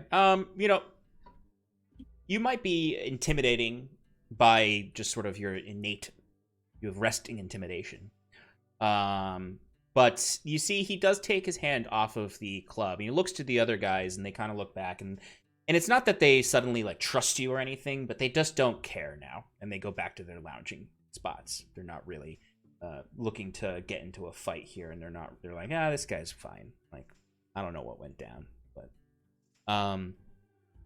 but shortly after she comes back, and she says, I imagine that like while she's gone, I just take a brief second to like look back to see where Sass is and like further down the crowd. Yep. Yeah, and Sass, do you give him any kind of a look, or are you just keeping your head low? I'm just waiting, patiently waiting my turn. If I'll look and I'll see him looking, and I'll do just like a very slight recognition, like nod. Right. So she comes back with a big grin on her face, and she says, "Boss has a little offering of, let's say, an opportunity to set us straight for your transgression. Now, you can either pay us back with interest for the amount you scammed our bar from, or if you don't want to part with any coin, or if you spent that coin given you're back here on fight night, you can take a walk of shame." Well, how much is the interest? And what the hell's a walk of shame? Let's see. You walked out of here with how much silver? Do you remember, Clay, how much silver you won? I think it was like 20. Honestly, we like mixed it up because like we had like before we did the silver conversion. You had we gold did this. originally, yeah. And Right, I'd so- say we would just convert it to silver. So I think we'll, because you had you didn't have that much at that time, so you bet everything. Basically, what I did was I bet everything. Because So your I starting tripled gold, the so amount that it was your starting gold. So that was probably like 10 gold. So we'll say you won 30 silver. We'll say as the total that you had won in, because this was session zeros that you won. This. Right. I see you walked out of here with 10 of your own silver back, 20 of our silvers. I'd say a fine It's been interest 3 rate. weeks. It's been 3 weeks. 90 silver would do. I fork over the money. Shame. Would have enjoyed watching that walk. I don't know what it is, but I'm not one for shame. I'm here for glory. Well, your other friend seemed one more for shame, so maybe send her our way if she wants to square her debts with a little bit of shame. Anyway, your slate's clean. And she takes the 90 silver from you. Okay. All right. It's all right. I'll make it up. You'll see. We're gonna be great friends. Well, if I see you in the ring, just know you're not rigging anything with me. I'm coming at you with blades fully sharpened. As she kind of pulls on her gloves and puts a hand down on her waist where you see there's a short sword. I wouldn't have it any other way. All right, go on in. You're fine. I go in. All right, next. You get the fuck out of here. You don't have any money. You're good to go in. Oh, dear. What's a sweet old lady like you doing here? Good evening. Are you lost, madam? No, not lost. Looking for. I heard it was fight night. Oh, it is fight night, but are you sure you're not supposed to be on Main Street? Or even, over at the old Brigadier flea market at this time? No, this is it's my one night out. Oh, yeah. I totally forgot the accent I wanted to do. My one night out, and I want to see a fight. Okay, don't get Yeah, yourself just, too excited. Give her a little on the arm. Okay, you don't have to touch me. Sorry, just want to take in the excitement, Oh, all right, Granny. All right, you got coin? Yeah, got coin.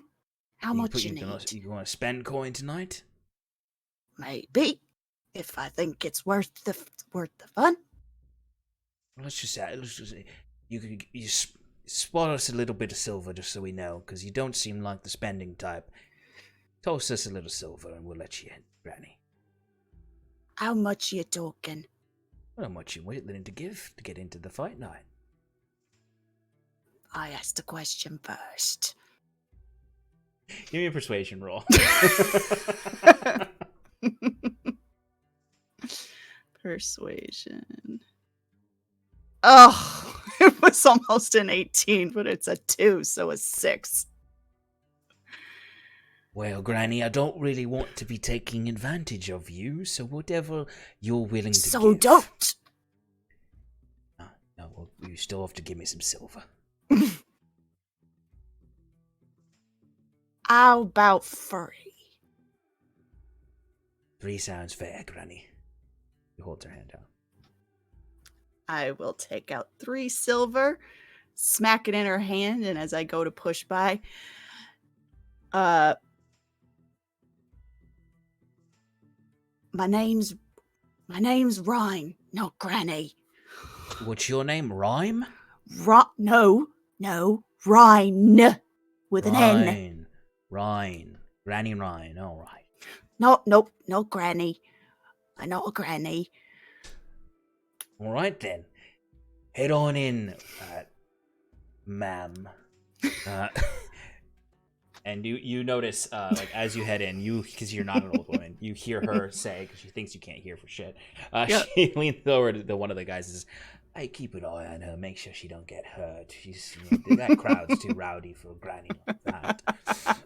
and like she pops one of this 3 silver to that guy, and you notice one of them follows you, not menacingly, like literally they are actually just making sure that being people safe. don't bump into you. Yep. So I do see that. Yeah. I'll just be like, what are you doing? I'll go in and watch the fight. I Leave me the fuck alone. I'm just here to make sure you get to the bar safe, get your drink, sit down, I find can a good fucking seat. walk. Are you sure? Get the fuck out of here. I'm gonna start throwing punches on my own. Whatever, it's not worth the silver. And he goes and you can find a spot in there. So the 2 of you have made it in. Fearn, you do notice when you come in, like people are staring at you, and you can see people are disappointed when you walk in, because they were expecting the Goliath to come in with you to initiate the walk of shame. So you can see there's some people standing there with like hands full of rotten vegetables that they then have to put back into the buckets at each of the tables. Nice. As you can see, disappointed people going around collecting all of the trash and heap that they were going to throw at you if you accepted the walk of shame. I'm imagining I'm playing this like the bad guy in like the WWE shows, who's like sticking his tongue out and going, boo. But you do notice that there are while there's plenty of patrons looking at you this way, there's also plenty of people looking at you with more of a stern look. There are anyone who seems like they are working is staring at you in more of a discerning and not an intimidating way, but they're keeping very close eyes on you as you come in. I'm definitely performing, like, just to, like, embellish the fact. Like, I'm trying to make, like, some sort of infamy here. Mm-hmm. As you do that, as you kind of give the stares back and give that kind of embellishment, we're going to turn back over to our other crew.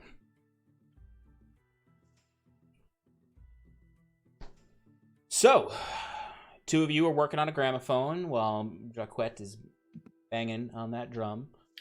So, if don't worry, most of the records don't sound that bad. Excuse me. You can work on your vocals. Your drumming is fantastic, but just tell it as it is. So if you 2 want to make some rolls to fix this gramophone, go ahead and give me your your choice of what kind of roll you want to try to fix this. It could be a tools, it could be. I'll do a Tinkers. I will do a Tinkers as well. All right, let's get those rolls. Your intelligence plus proficiency, right? Correct. Yes. 22. 20. Alrighty, excellent. So it's going to take some time, like you said, but the with those rolls, the 2 of you do know, like, Bruce can guide Septimus to point to things, and be like, all right, I think there's a problem here. What do you think that we could do here? What are your ideas? And then you can kind of work together to reconnect things, and re-get the motor going for it, and have a working gramophone by the end for Turcal. You don't have a record to test with it, but you know at least that it is, the parts are moving the correct way, and when you bring it to Turcal, he'll test an actual record on it to confirm that everything works. But it takes you about an hour, I'll say, to fix the problem. Not only fix the problem that was there initially, but also fix the problem that Bruce put in there to make it look worse when he rolled a 2 on his check last time. Yeah, that's right. So, but yeah, you have a working gramophone here. Very cool. And it's you can if you want, it's starting to slow down after an hour of working. If you want to talk to Oren, he'll probably be coming by soon. If there's anything you want to do before that. Yeah. While they were working on it, Jacques probably would have wandered out. Yeah. And maybe afterwards, if they look out there, they would see Jacques standing on a table, like, slightly intoxicated, but banging on his drums, doing some kind of drinking song, trying to drum up some excitement from the crowd. Yeah, go ahead and give me a performance roll. Of course. We should probably. How much vodka did you drink? He probably took like one big swig. Yeah. Waited around. Would it be enough to, like, would you just be drunk or would you be really drunk? No, he wouldn't be really drunk. It would be, he knows what he needs to get around. Cool. And kind of act a little more and like that believable state where you can act a lot drunker than you actually are, but like you're more in control of your facilities. So that's a 25.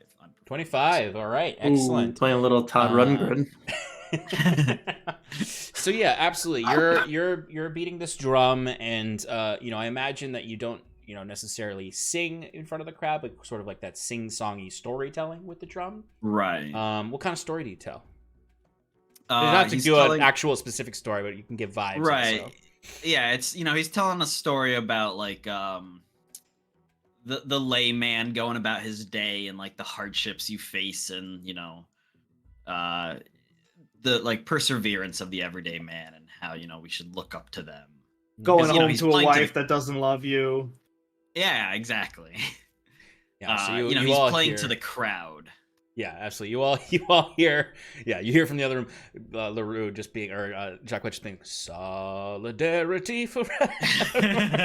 No, not quite on. Not the quite nose. that on the nose, but no, Yes. yeah, you're beating the drum and you're sort of sing-songy delivery of kind of this poem about the everyday man and the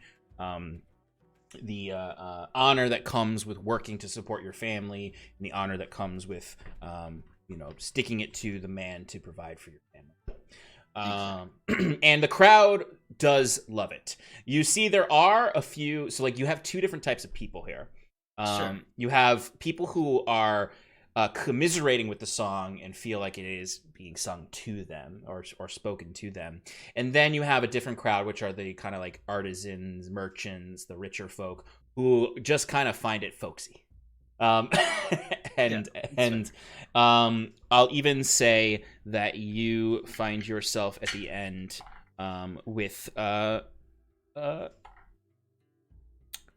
6 silver that's thrown at you.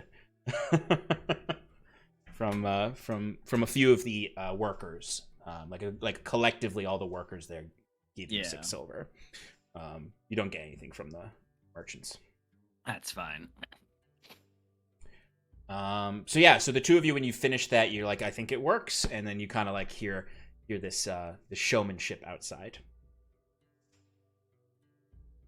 And Jacques, you would even hear when you kind of finish up the drum and the song, Oren kind of comes over and looks at you and says, "Oh, well, I thought you was just a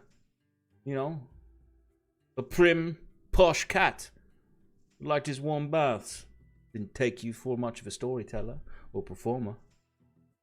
Oh, my friend, there's so much you don't know about me. I can weave a tale as fine as any silk in a king's castle. Yeah, well, if you've got more stories like that and more good performances in you, I might be able to talk to Mr. KR about you having a few gigs here, make a little coin, a little more than what you got there. Oh, it would be my pleasure. Yeah, we've got a lot of openings in the schedule, a lot of cancellations. Not as many good bards around here these days, except for Fiora, but she's kind of too expensive for us these days. She used to be here every single. I forgot the name of my own days. Every single day after Himmel. Vensdal. I have it. What's Thursday, Shannon? Thursday is Thelens near. Every Thelens near, she'd be here playing, whipping up the crowd, singing songs like yours. Sorry, Felonsneer? I'm not Lensnear, familiar. tomorrow night, Lensnear. Oh, you mean Tear's dog? Wait. Tolva's dog. Dog. Tolva's dog. Oh, you mean Uh, Tolva's dog? Whatever. It's Thursday. He looks at Sure. us. I don't really know. You're from Gwen Valeri, right? Yes. Tolva's dog. What is your mermaid month or something? Maravala. Yeah, we Septum around here. Septum. And My friend's name is Septimus. Do you think they're connected somehow? maybe, I don't know. It really depends on where he's born. Those names come from the old empires, but anyway, I'm gonna go talk over with Bruce if you want to come back there. But we'll put a check, a rain check on that conversation. I'll talk to Mr. KR, see if we can get you some gigs. Sounds good, my friend. And Jacquet kind of puts the drums on his belt and puts an arm around Orin as he walks with him back to the booth.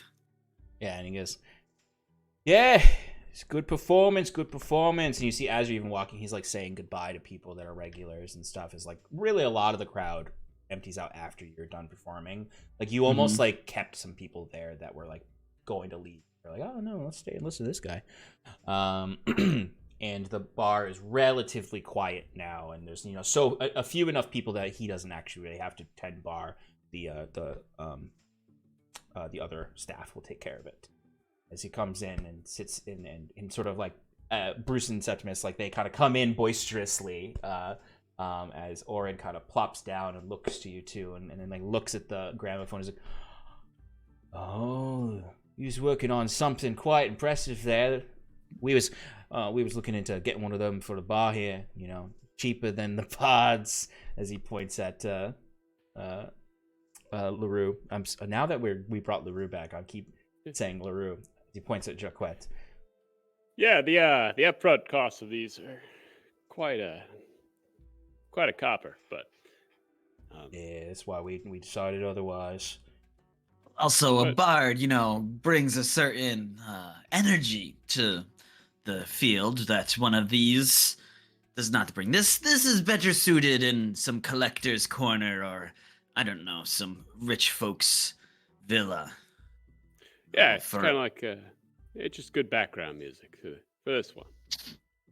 I can't fault you there. You're right. You got me there. Live performance is definitely better than the recording. So you've heard one of these? You played before?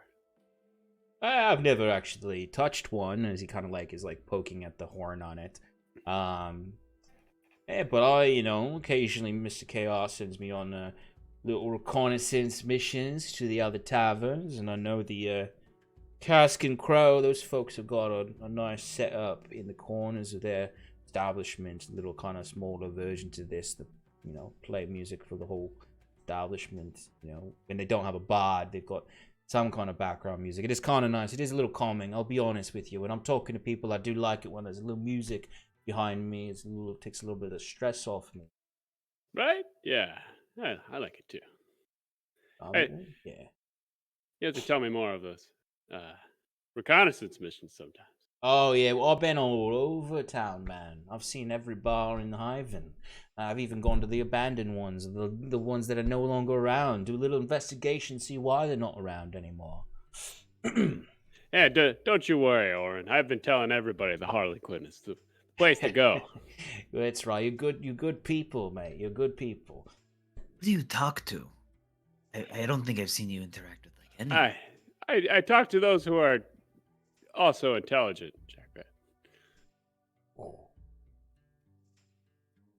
Well, I'll have you know that I'm a university man, so... oh, you're part of the academy? Not here, no, back in Domuzerum. Yeah, that could be made up for all I know. Where's Yeah, that? and so could your fucking construction company.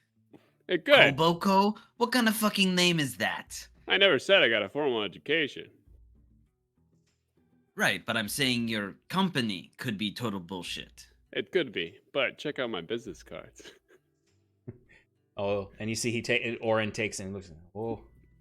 That's pretty good. Pretty good. Feel that texture? It's raised. The It's a little bit more lettering's than. raised. Jacquet takes it, and you That see eggshell like white. Thank you. You a see look crosses his face as he's holding it, like, and then he flicks it back to Bruce. Oh, besides, I've heard of Kobo Co before. Mr. KR knows a bit about them. We haven't never, solicited contracts with them, but we understand. Construction company out of Halcyon, probably doing more work in Solanel than these backwaters like Hyven. Interesting things still happen in Hyven. No, it's not. It's no Solanel. It's no Domus Zerum. I think you called it, but we're interesting folk. Yeah. All right. I think we're mostly good here. It's a shame I can't hear it. Yeah, it's a shame. What are the I guess the devices that you insert into? What are they typically made of? It's a great question. That's a great question that I knew. Dragon glass. Sorry. I knew was going to come up, and I should have. I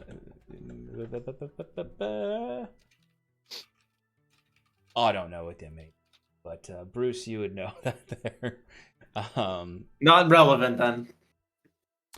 Oh, yeah, I guess you could have looked it up too. What is that? I don't even know what that is. like a type of PVC. Anyway. Sorry, I'm just so curious. I just wanted to know what. I guess you probably Just as much as I can. The type that we're having here would probably actually be the wax cylinders, not the discs. Yeah, they're taken from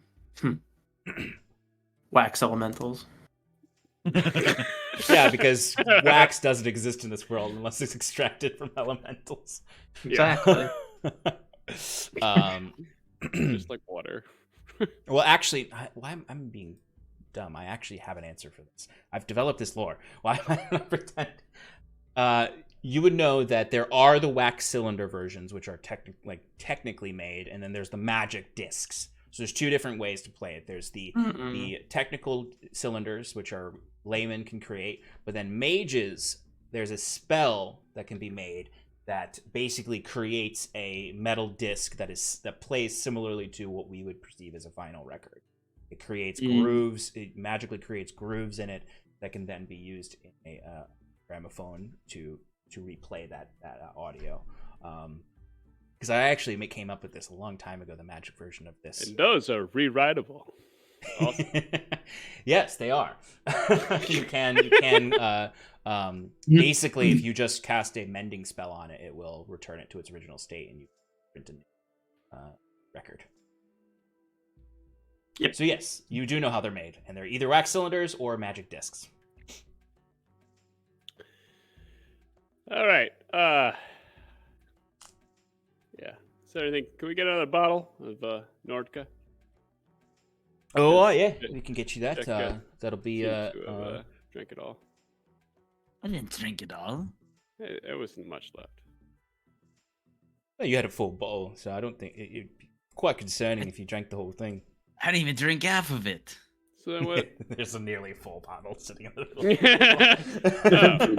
Aquat just kind of like pushes it towards Bruce and goes, "Please be my guest."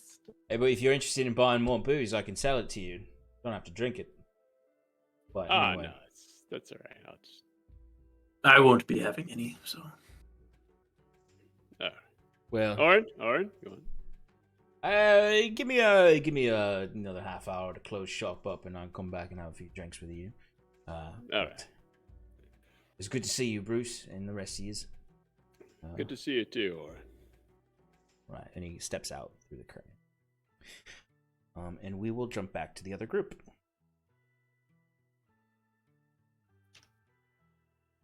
All right. So you two, so what do you want to do in here, really? Like, I mean, the people are staring at you. It's definitely not like, I mean, you don't necessarily feel like safe inherently. Like, it still feels a bit dangerous. Like anyone might come up to you at any point and start some shit. But for the most part, for you, Bruce, at least, like I'm fearing you, the financial debt is settled. But they may not. They may still like have a negative opinion of you as you see them look around and might even hesitate to allow you into the fights again.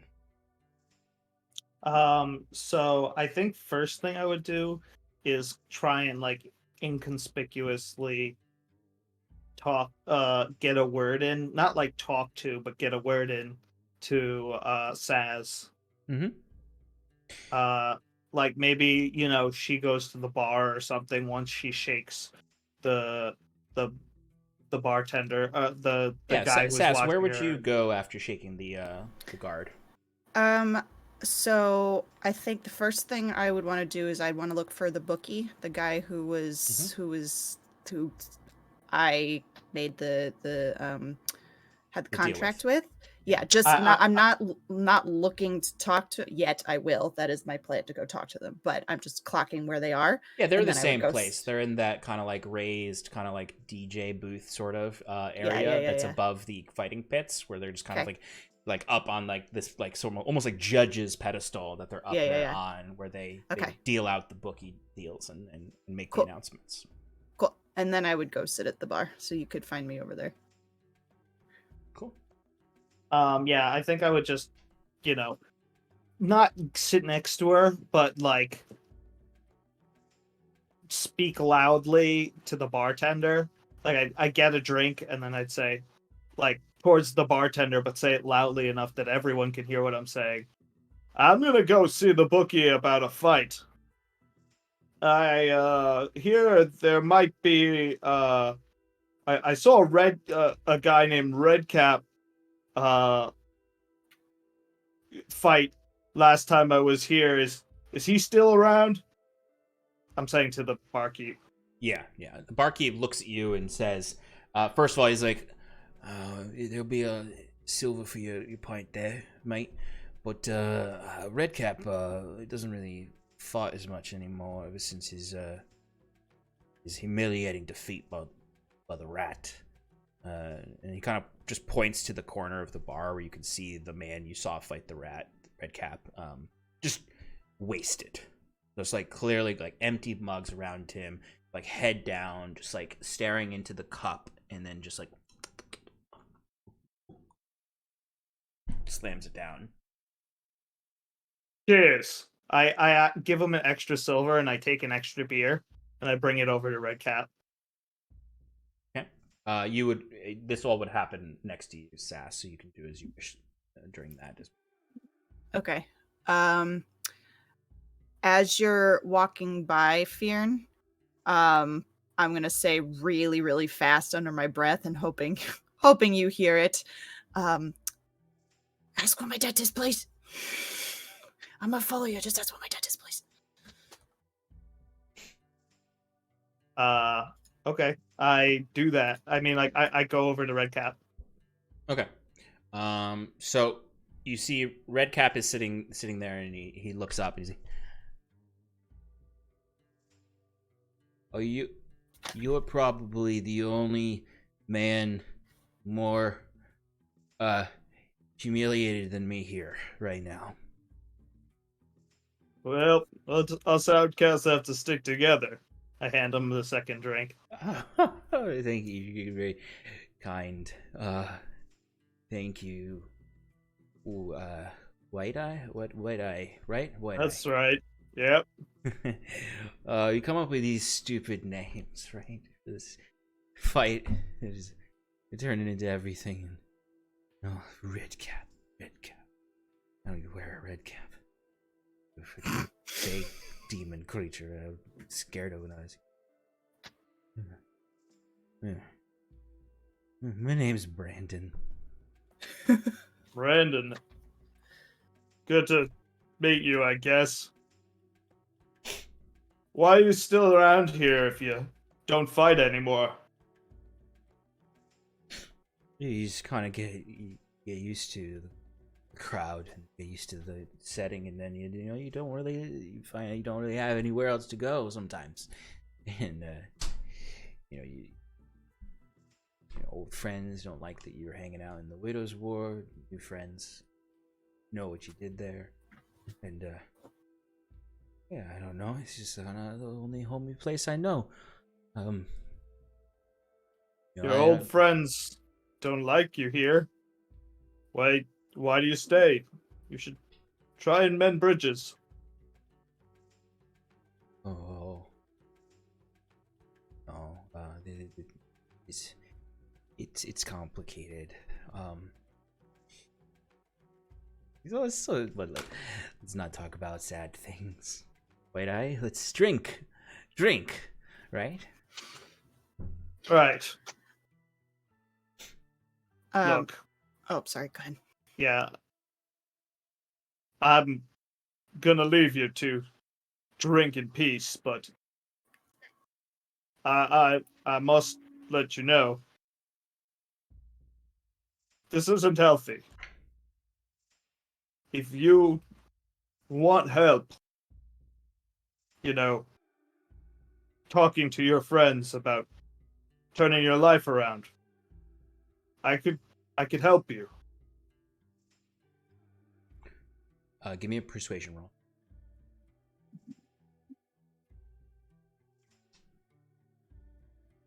$13.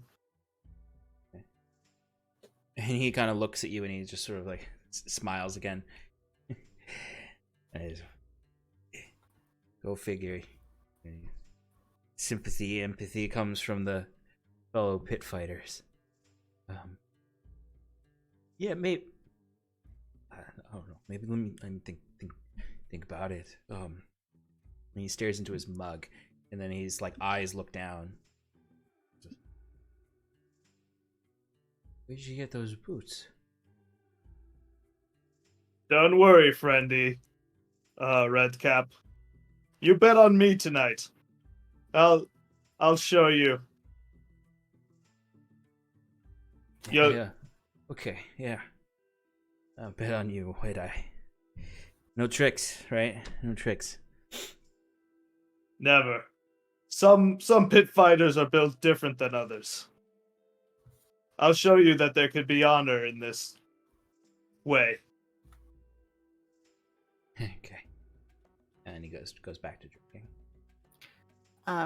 I would be antsy about how much time I have left on my disguise. So when I see Fear going to talk to this person, and I kind of give it a few minutes, and then he's still talking, and I'm kind of just like, fuck it, and then I go and start my way over to the bookie. How long do I have? Thank you for the raid. Ooh. Thank you for the raid. How long do you have on your Mask of Many Faces? Yeah. Not that much time has passed. I mean, Okay. you've come in, you've had a conversation with, or you had a brief conversation with Fear, sort of. And yeah. You really have only spent like 10 minutes in here, probably. So okay. you got almost a full hour left. I'm gonna play this like Shannon plays her phone battery, where if anything below 80% is just needs to recharge. So I'm gonna be really antsy about how much time I have left.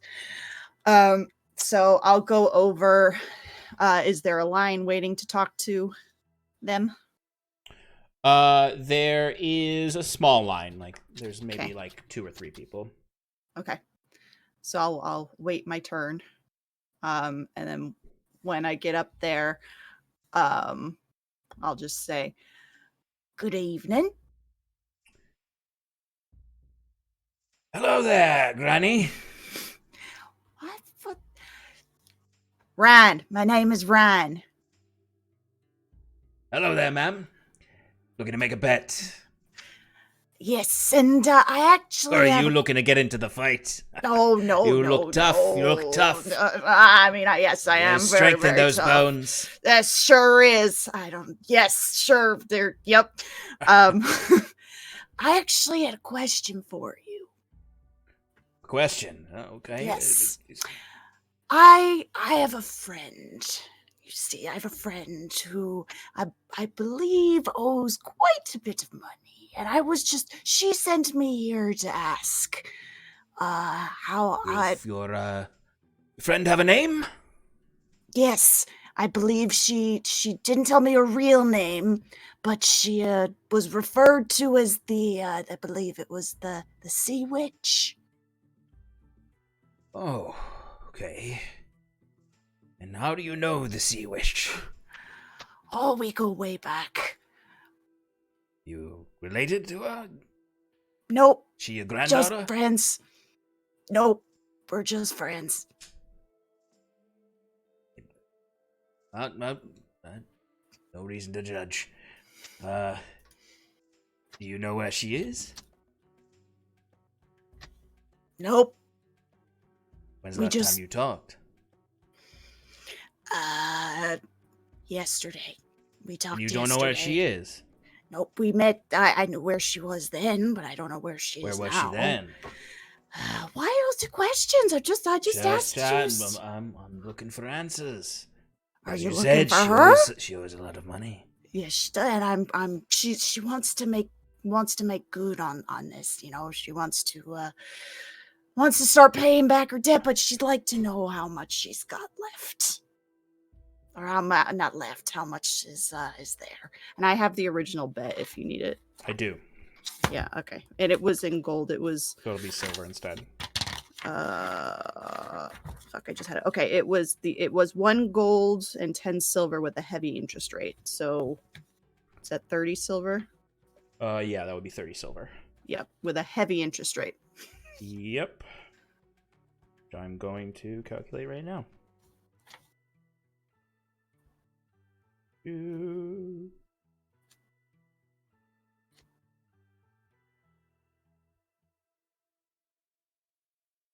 Okay.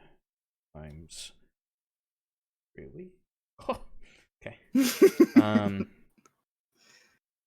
Well, if you see her, kindly tell her that she owes us 187 silver and 5 copper. Well, And that will continue to go up by 7 silver and 5 copper every single day. She does not pay it. every day. Yes. Every fucking day. And not to mention what she owes us based on what we lost the night she rigged the fight. Fuck. I mean, fuck, that's a lot of money. Yeah, why'd you want to know where she is? Are you looking for her? We want our money back, as you see, and That's fair. she did delegitimize our organization. So she could also pay less of that if she's willing to go through the walk of shame. What is that exactly? What does that entail? I'll pass It's another along way the for us to information. recuperate our money by charging the drunks in here silver to throw trash, rotten vegetables, and muck and garbage and dead fish and all sorts of disgusting things at her as she walks through the bar and everyone calls her a liar, a cheat, a scoundrel, a scallywag. And I'll kind of like dissociate for a second, just like thinking about it. She's thinking, how many weeks in a row would it take for them to throw vegetables at me before I could get this done? I'll be sure to pass along that information, good sir. And how much did you say was it per day? 7 7 silver and 5 copper a day. 7.5 silver, essentially. Well, she gave me a little bit to start paying it back. So here's that. The set just for today. 7 silver and 5 copper. Ah. All right, we could tell her she owes 180 silver if she comes tomorrow and pays it in full. Excellent. I'll be sure to let her know. Thank you very much. And I'll turn around and walk away. Are you sure you don't want to make any bets, Granny? Nope. We're good. I'm good. I'm good, thank you. All Alrighty, have a lovely evening, Ryan. You too. You And hear him lean over. He's like, "Must be the poor woman's mother or something." Oh, it's classic. Sad story. Can't pay her debts. Mama comes to beg. We'll get her gold. I imagine Fionn is like just getting on the line. And I'll for the bookie, like as she's walking away. And I'll whisper to him, "Don't ask. I figured it out. I'm gonna go puke." Very well. And I don't know if you want to gloss over the rest of the night, but I definitely want to do some fighting, Sean. Yeah, totally. They have changed the rules since you got here. People are no longer allowed to bet on themselves. But they do get a commission, basically, of the pool. So if you get more people to bet on you and you win, then you get a cut of the houses. Or no, I guess really it's if you get more people to bet against you is kind of the game you'd want to play. And you'll get a commission of what the house makes. Which is absolutely great because everybody hates me in this bar. Let's do it. That's true. I mean, of course, if you enter into the death ring, you winning is you get a commission off of win, and if you lose, you die. I'm gonna not do a death ring fight. I imagine tonight. you weren't gonna do a death ring fight. Okay, so we'll just do we'll gloss over that for now. Fionn, if you want to give me like a persuasion roll, performance, intimidation, some kind of charisma roll to kind of rile up the crowd, to try to get folks to bid more on the fight. Yeah, I think Fionn, after talking to the bookie and signing himself up, is like waiting for the brackets to like come in for like tonight's events, and I think he's just like gets riled up. He like buys drinks and splashes them in people's faces and stuff like that. Like he's hanging from like the what do you call it? He tries to get up on like the cage where like people fight on the death pit, and like he's swinging his drink around in the air and just saying like, "Y'all don't know what real fights are. You wait till you see me in the ring tonight. I'll show you stuff you've never seen before. There's not a single man in here that can handle me, man or woman. Bring it on!" Like stuff like that. Absolutely. So go ahead and give me a charisma check if you're choosing, and however much silver you'll spend on drinks. Okay, I'm gonna go with. Man, I'm bad at everything. Let's go with an intimidation check, because that sounds about right. I got a 2. Okay. And I probably bought maybe like 5 drinks, but they're like, I'm not drinking. I maybe drank 2, like I'm not getting wasted. I'm mostly doing it just to like spite people, really.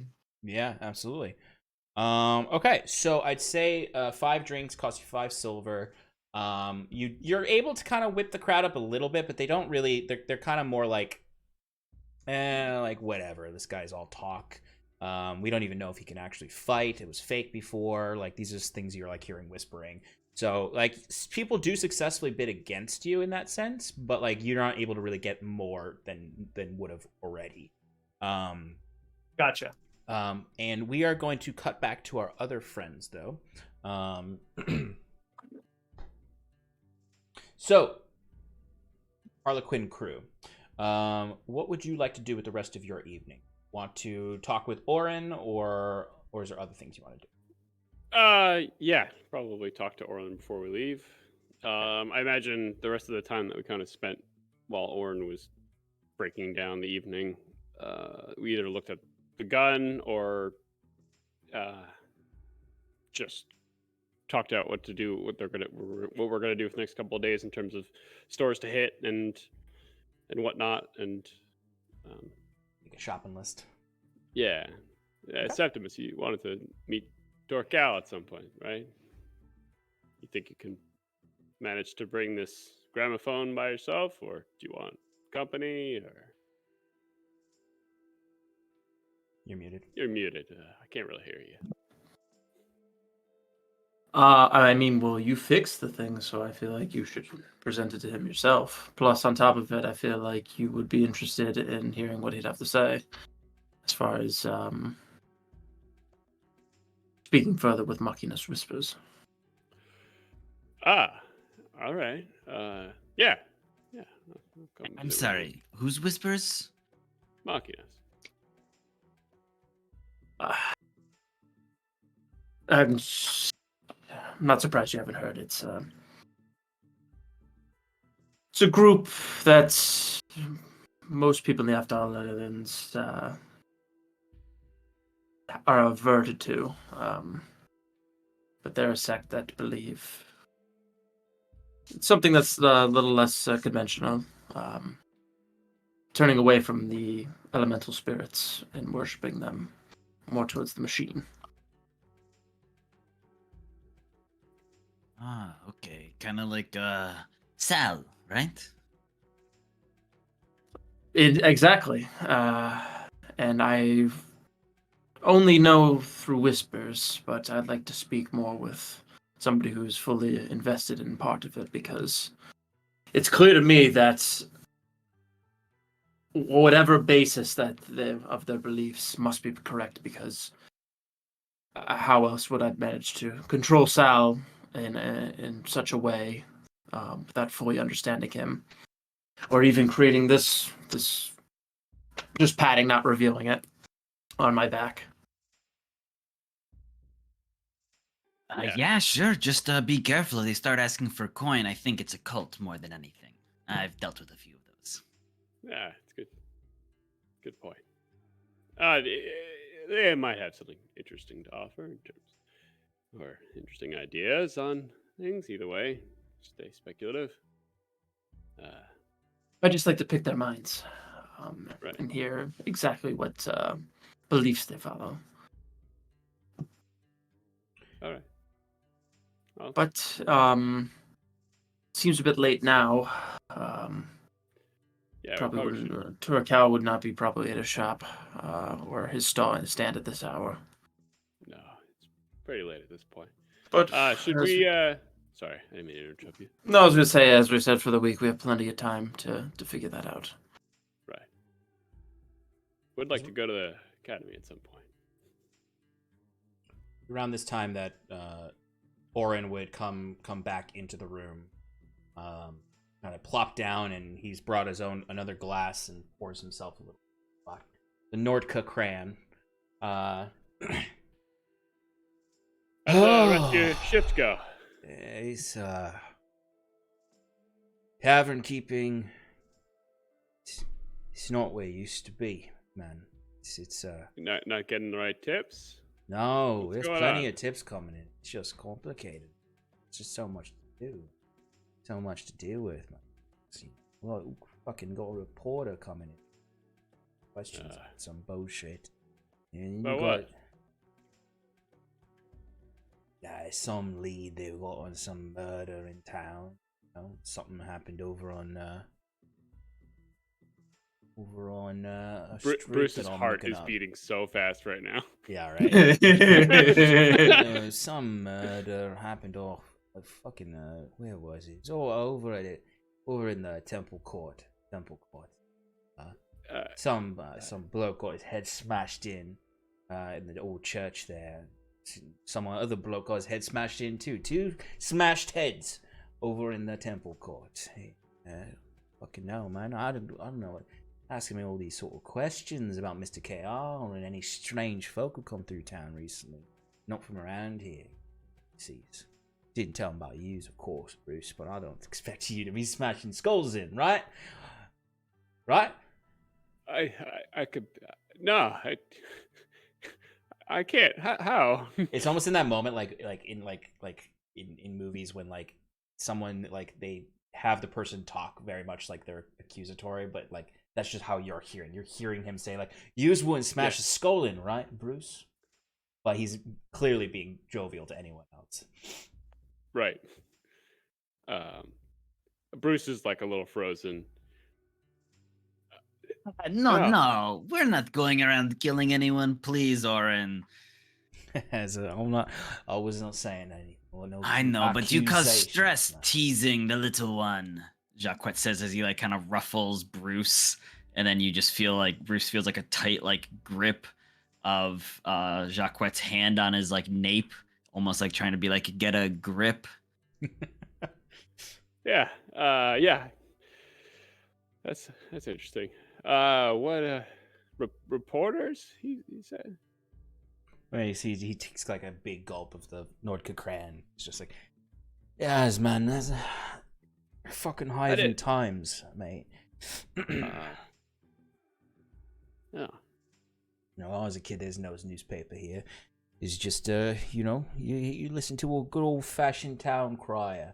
Tell you everything that's going on. All you need to know coming from the town crier. Now we got all these stacks of papers, printing and stories and rumors about bullshit. Right, but newspapers are much more lucrative. You pay for advertisements, and you need to have a whole printing process. Oh, you see, I did that once. I purchased with Mr. KR's money an advertisement in the Hiven Times, and no fucking business came from it, mate. No business at all. I drew it myself. And there was nothing came of it. You happen to have a copy of this advert? Yeah, of course. I'll keep it right in the front hallway with the other, pamphlets. And he runs out and grabs it and hands it, and it is a terrible ad. It's just like got in like really mismatched writing, just like the Harlequin, and has a really terribly drawn Harlequin woman with a big chalice, and it just like looks so like it looks like a high school doodle in a notebook. Oh no. You see that it's got a pretty lady on it. It's got the chalice, and you'll see it doesn't even have the name of the bar on it. It just has the picture. Oh jeez. Yeah. Graphic design is clearly one of your pastimes, huh? I loves drawing, mate. I loves it. It calms me, relax me. You want. And he takes another sip. You want to see more of my art? Nope, not really. I mean, Oren, you could tell them that some of your graffiti around town. Yeah, that's what you're doing. Oh, I don't know. I don't know what you're talking about. It's almost as if you're implying that I'll do a little tagging around town. Like Jacquet. You remember you seen those apples? Jacquet. Yeah. Sorry, it's just so hard to say sometimes. You see those apples that you think are real on the wall? Yeah, it's Oren. No, I've never seen anything like that. You're not very observant. Actually, I'm fairly observant. Wait, all I'm saying is if that Hiven Times reporter, as long as he ain't coming around asking about my shine, and I don't care what he reports on. But, I just don't like people snooping around my place of business, my work, Doesn't really sound like he was snooping. He just asked some questions. I think you're taking it the wrong way. Shouldn't the people be aware of somebody going around smashing people's skulls in? Hey, who's going to do something about it? Is freaking Hiven. You see any town guards around here outside of the Admiralty Court? People die. You hire muscle, and he points at Jacquet. Oh, yes. But at the mention of who's going to do something about that, Jacquet kind of looks pointedly at both Septimus and Bruce and kind of raises his eyebrows like, huh?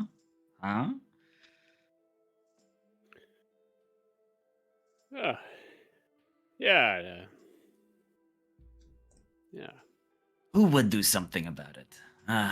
Well, if we find anyone, we'll send them your way, Oren, Yes, I guess so. Porter's talking about, this is how you'll like this, Bruce. You'll like this, you tinkerer. You got your trinkets. You'll like this. This fucker comes in here, my bar, Mr. KR's bar. Sorry, but and he's asking me about Machina's whisper. couple fucking cultists out of nowhere asking me about machines. And I'm like, oh, I got a machine here. There's a fucking generator out back. Powers this place. You think it smashed that guy's skull in? It's a fucking machine, man. You're crazy, man. Yeah. Well, as I says. So What exactly was his concern with Machina's whispers?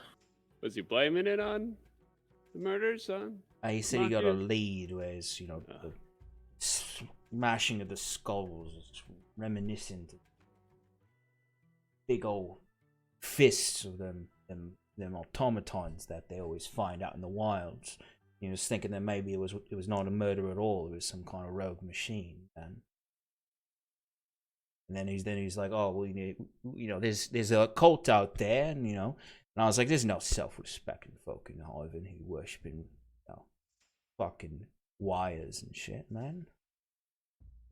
Yes. What stupid person would think that machines have spirits living inside them and could help us? Right, exactly, Jacquet says, man. looking right at Septimus. Exactly, mate. You see, he fucking gets it, Jacquet here. It's a wire. It's got, I don't know, it's got lightning in it. That's all I know. It's all I care about. It gives me on bar an aesthetic.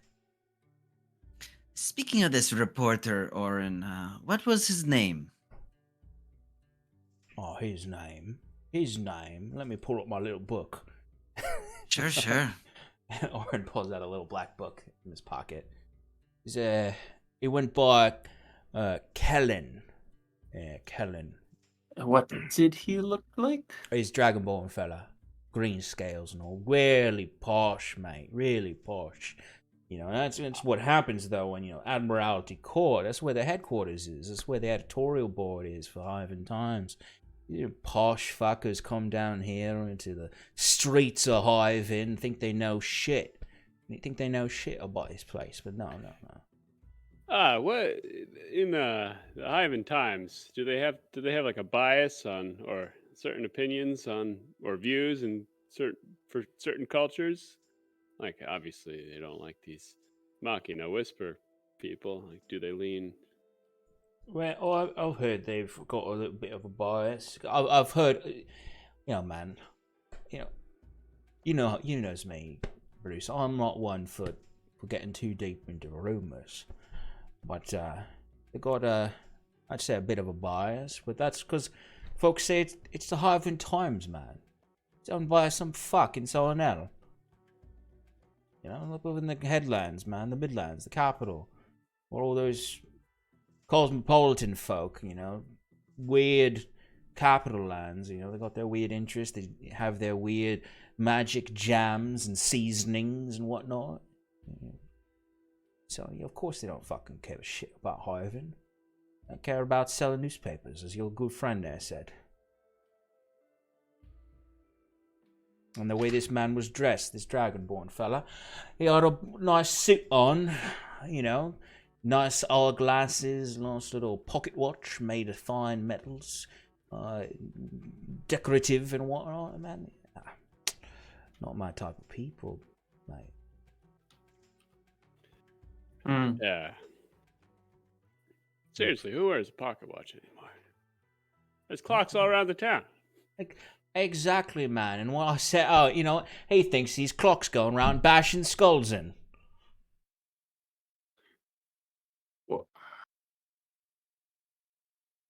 We might have to keep an eye out.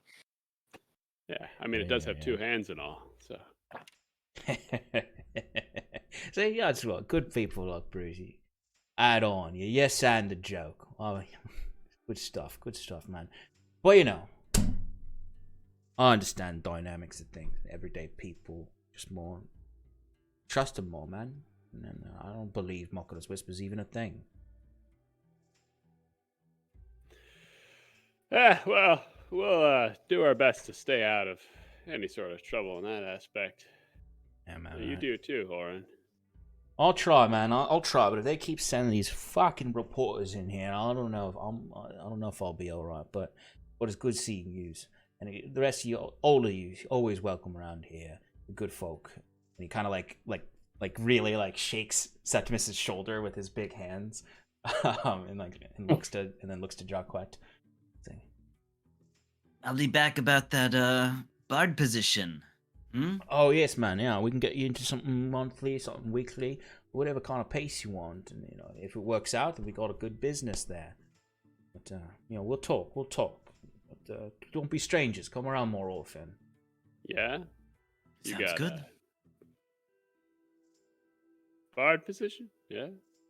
Oh yeah, man. We got a little bit of a lacking when it comes to entertainment guy? around here. All Did you hear him out there? He Yeah, got the he's- whole yeah. group up. People were up on their feet, listening, staying longer, buying more drinks they wouldn't have bought Sorry, I'm otherwise. used to background music. That's usually mine. Yeah, you may be smart for your size, but you don't know culture, my friend. Ah, that's true. I don't. Well, it's getting late, mates. Yeah, we should probably. Thanks for the info. Or Yeah, man, look, people tell me shit all the time. I'm happy to talk about it with you folks. You're good people. Don't go telling anyone. All Oren's telling you, all Oren's gabbing about this shit. And, Mum's the word. Oh, Appreciate you holding on to this package for us as well. Yeah, of course. You got to look for any shining lights in this alleyway of a city. Use Mr. Bruce, you're a shining light. You're always welcome around here. Always happy to help. Thank you. All right. Speaking of, are we staying here or? I'm going back to the Caston Crow. No offense, but so we already have a room there. All right.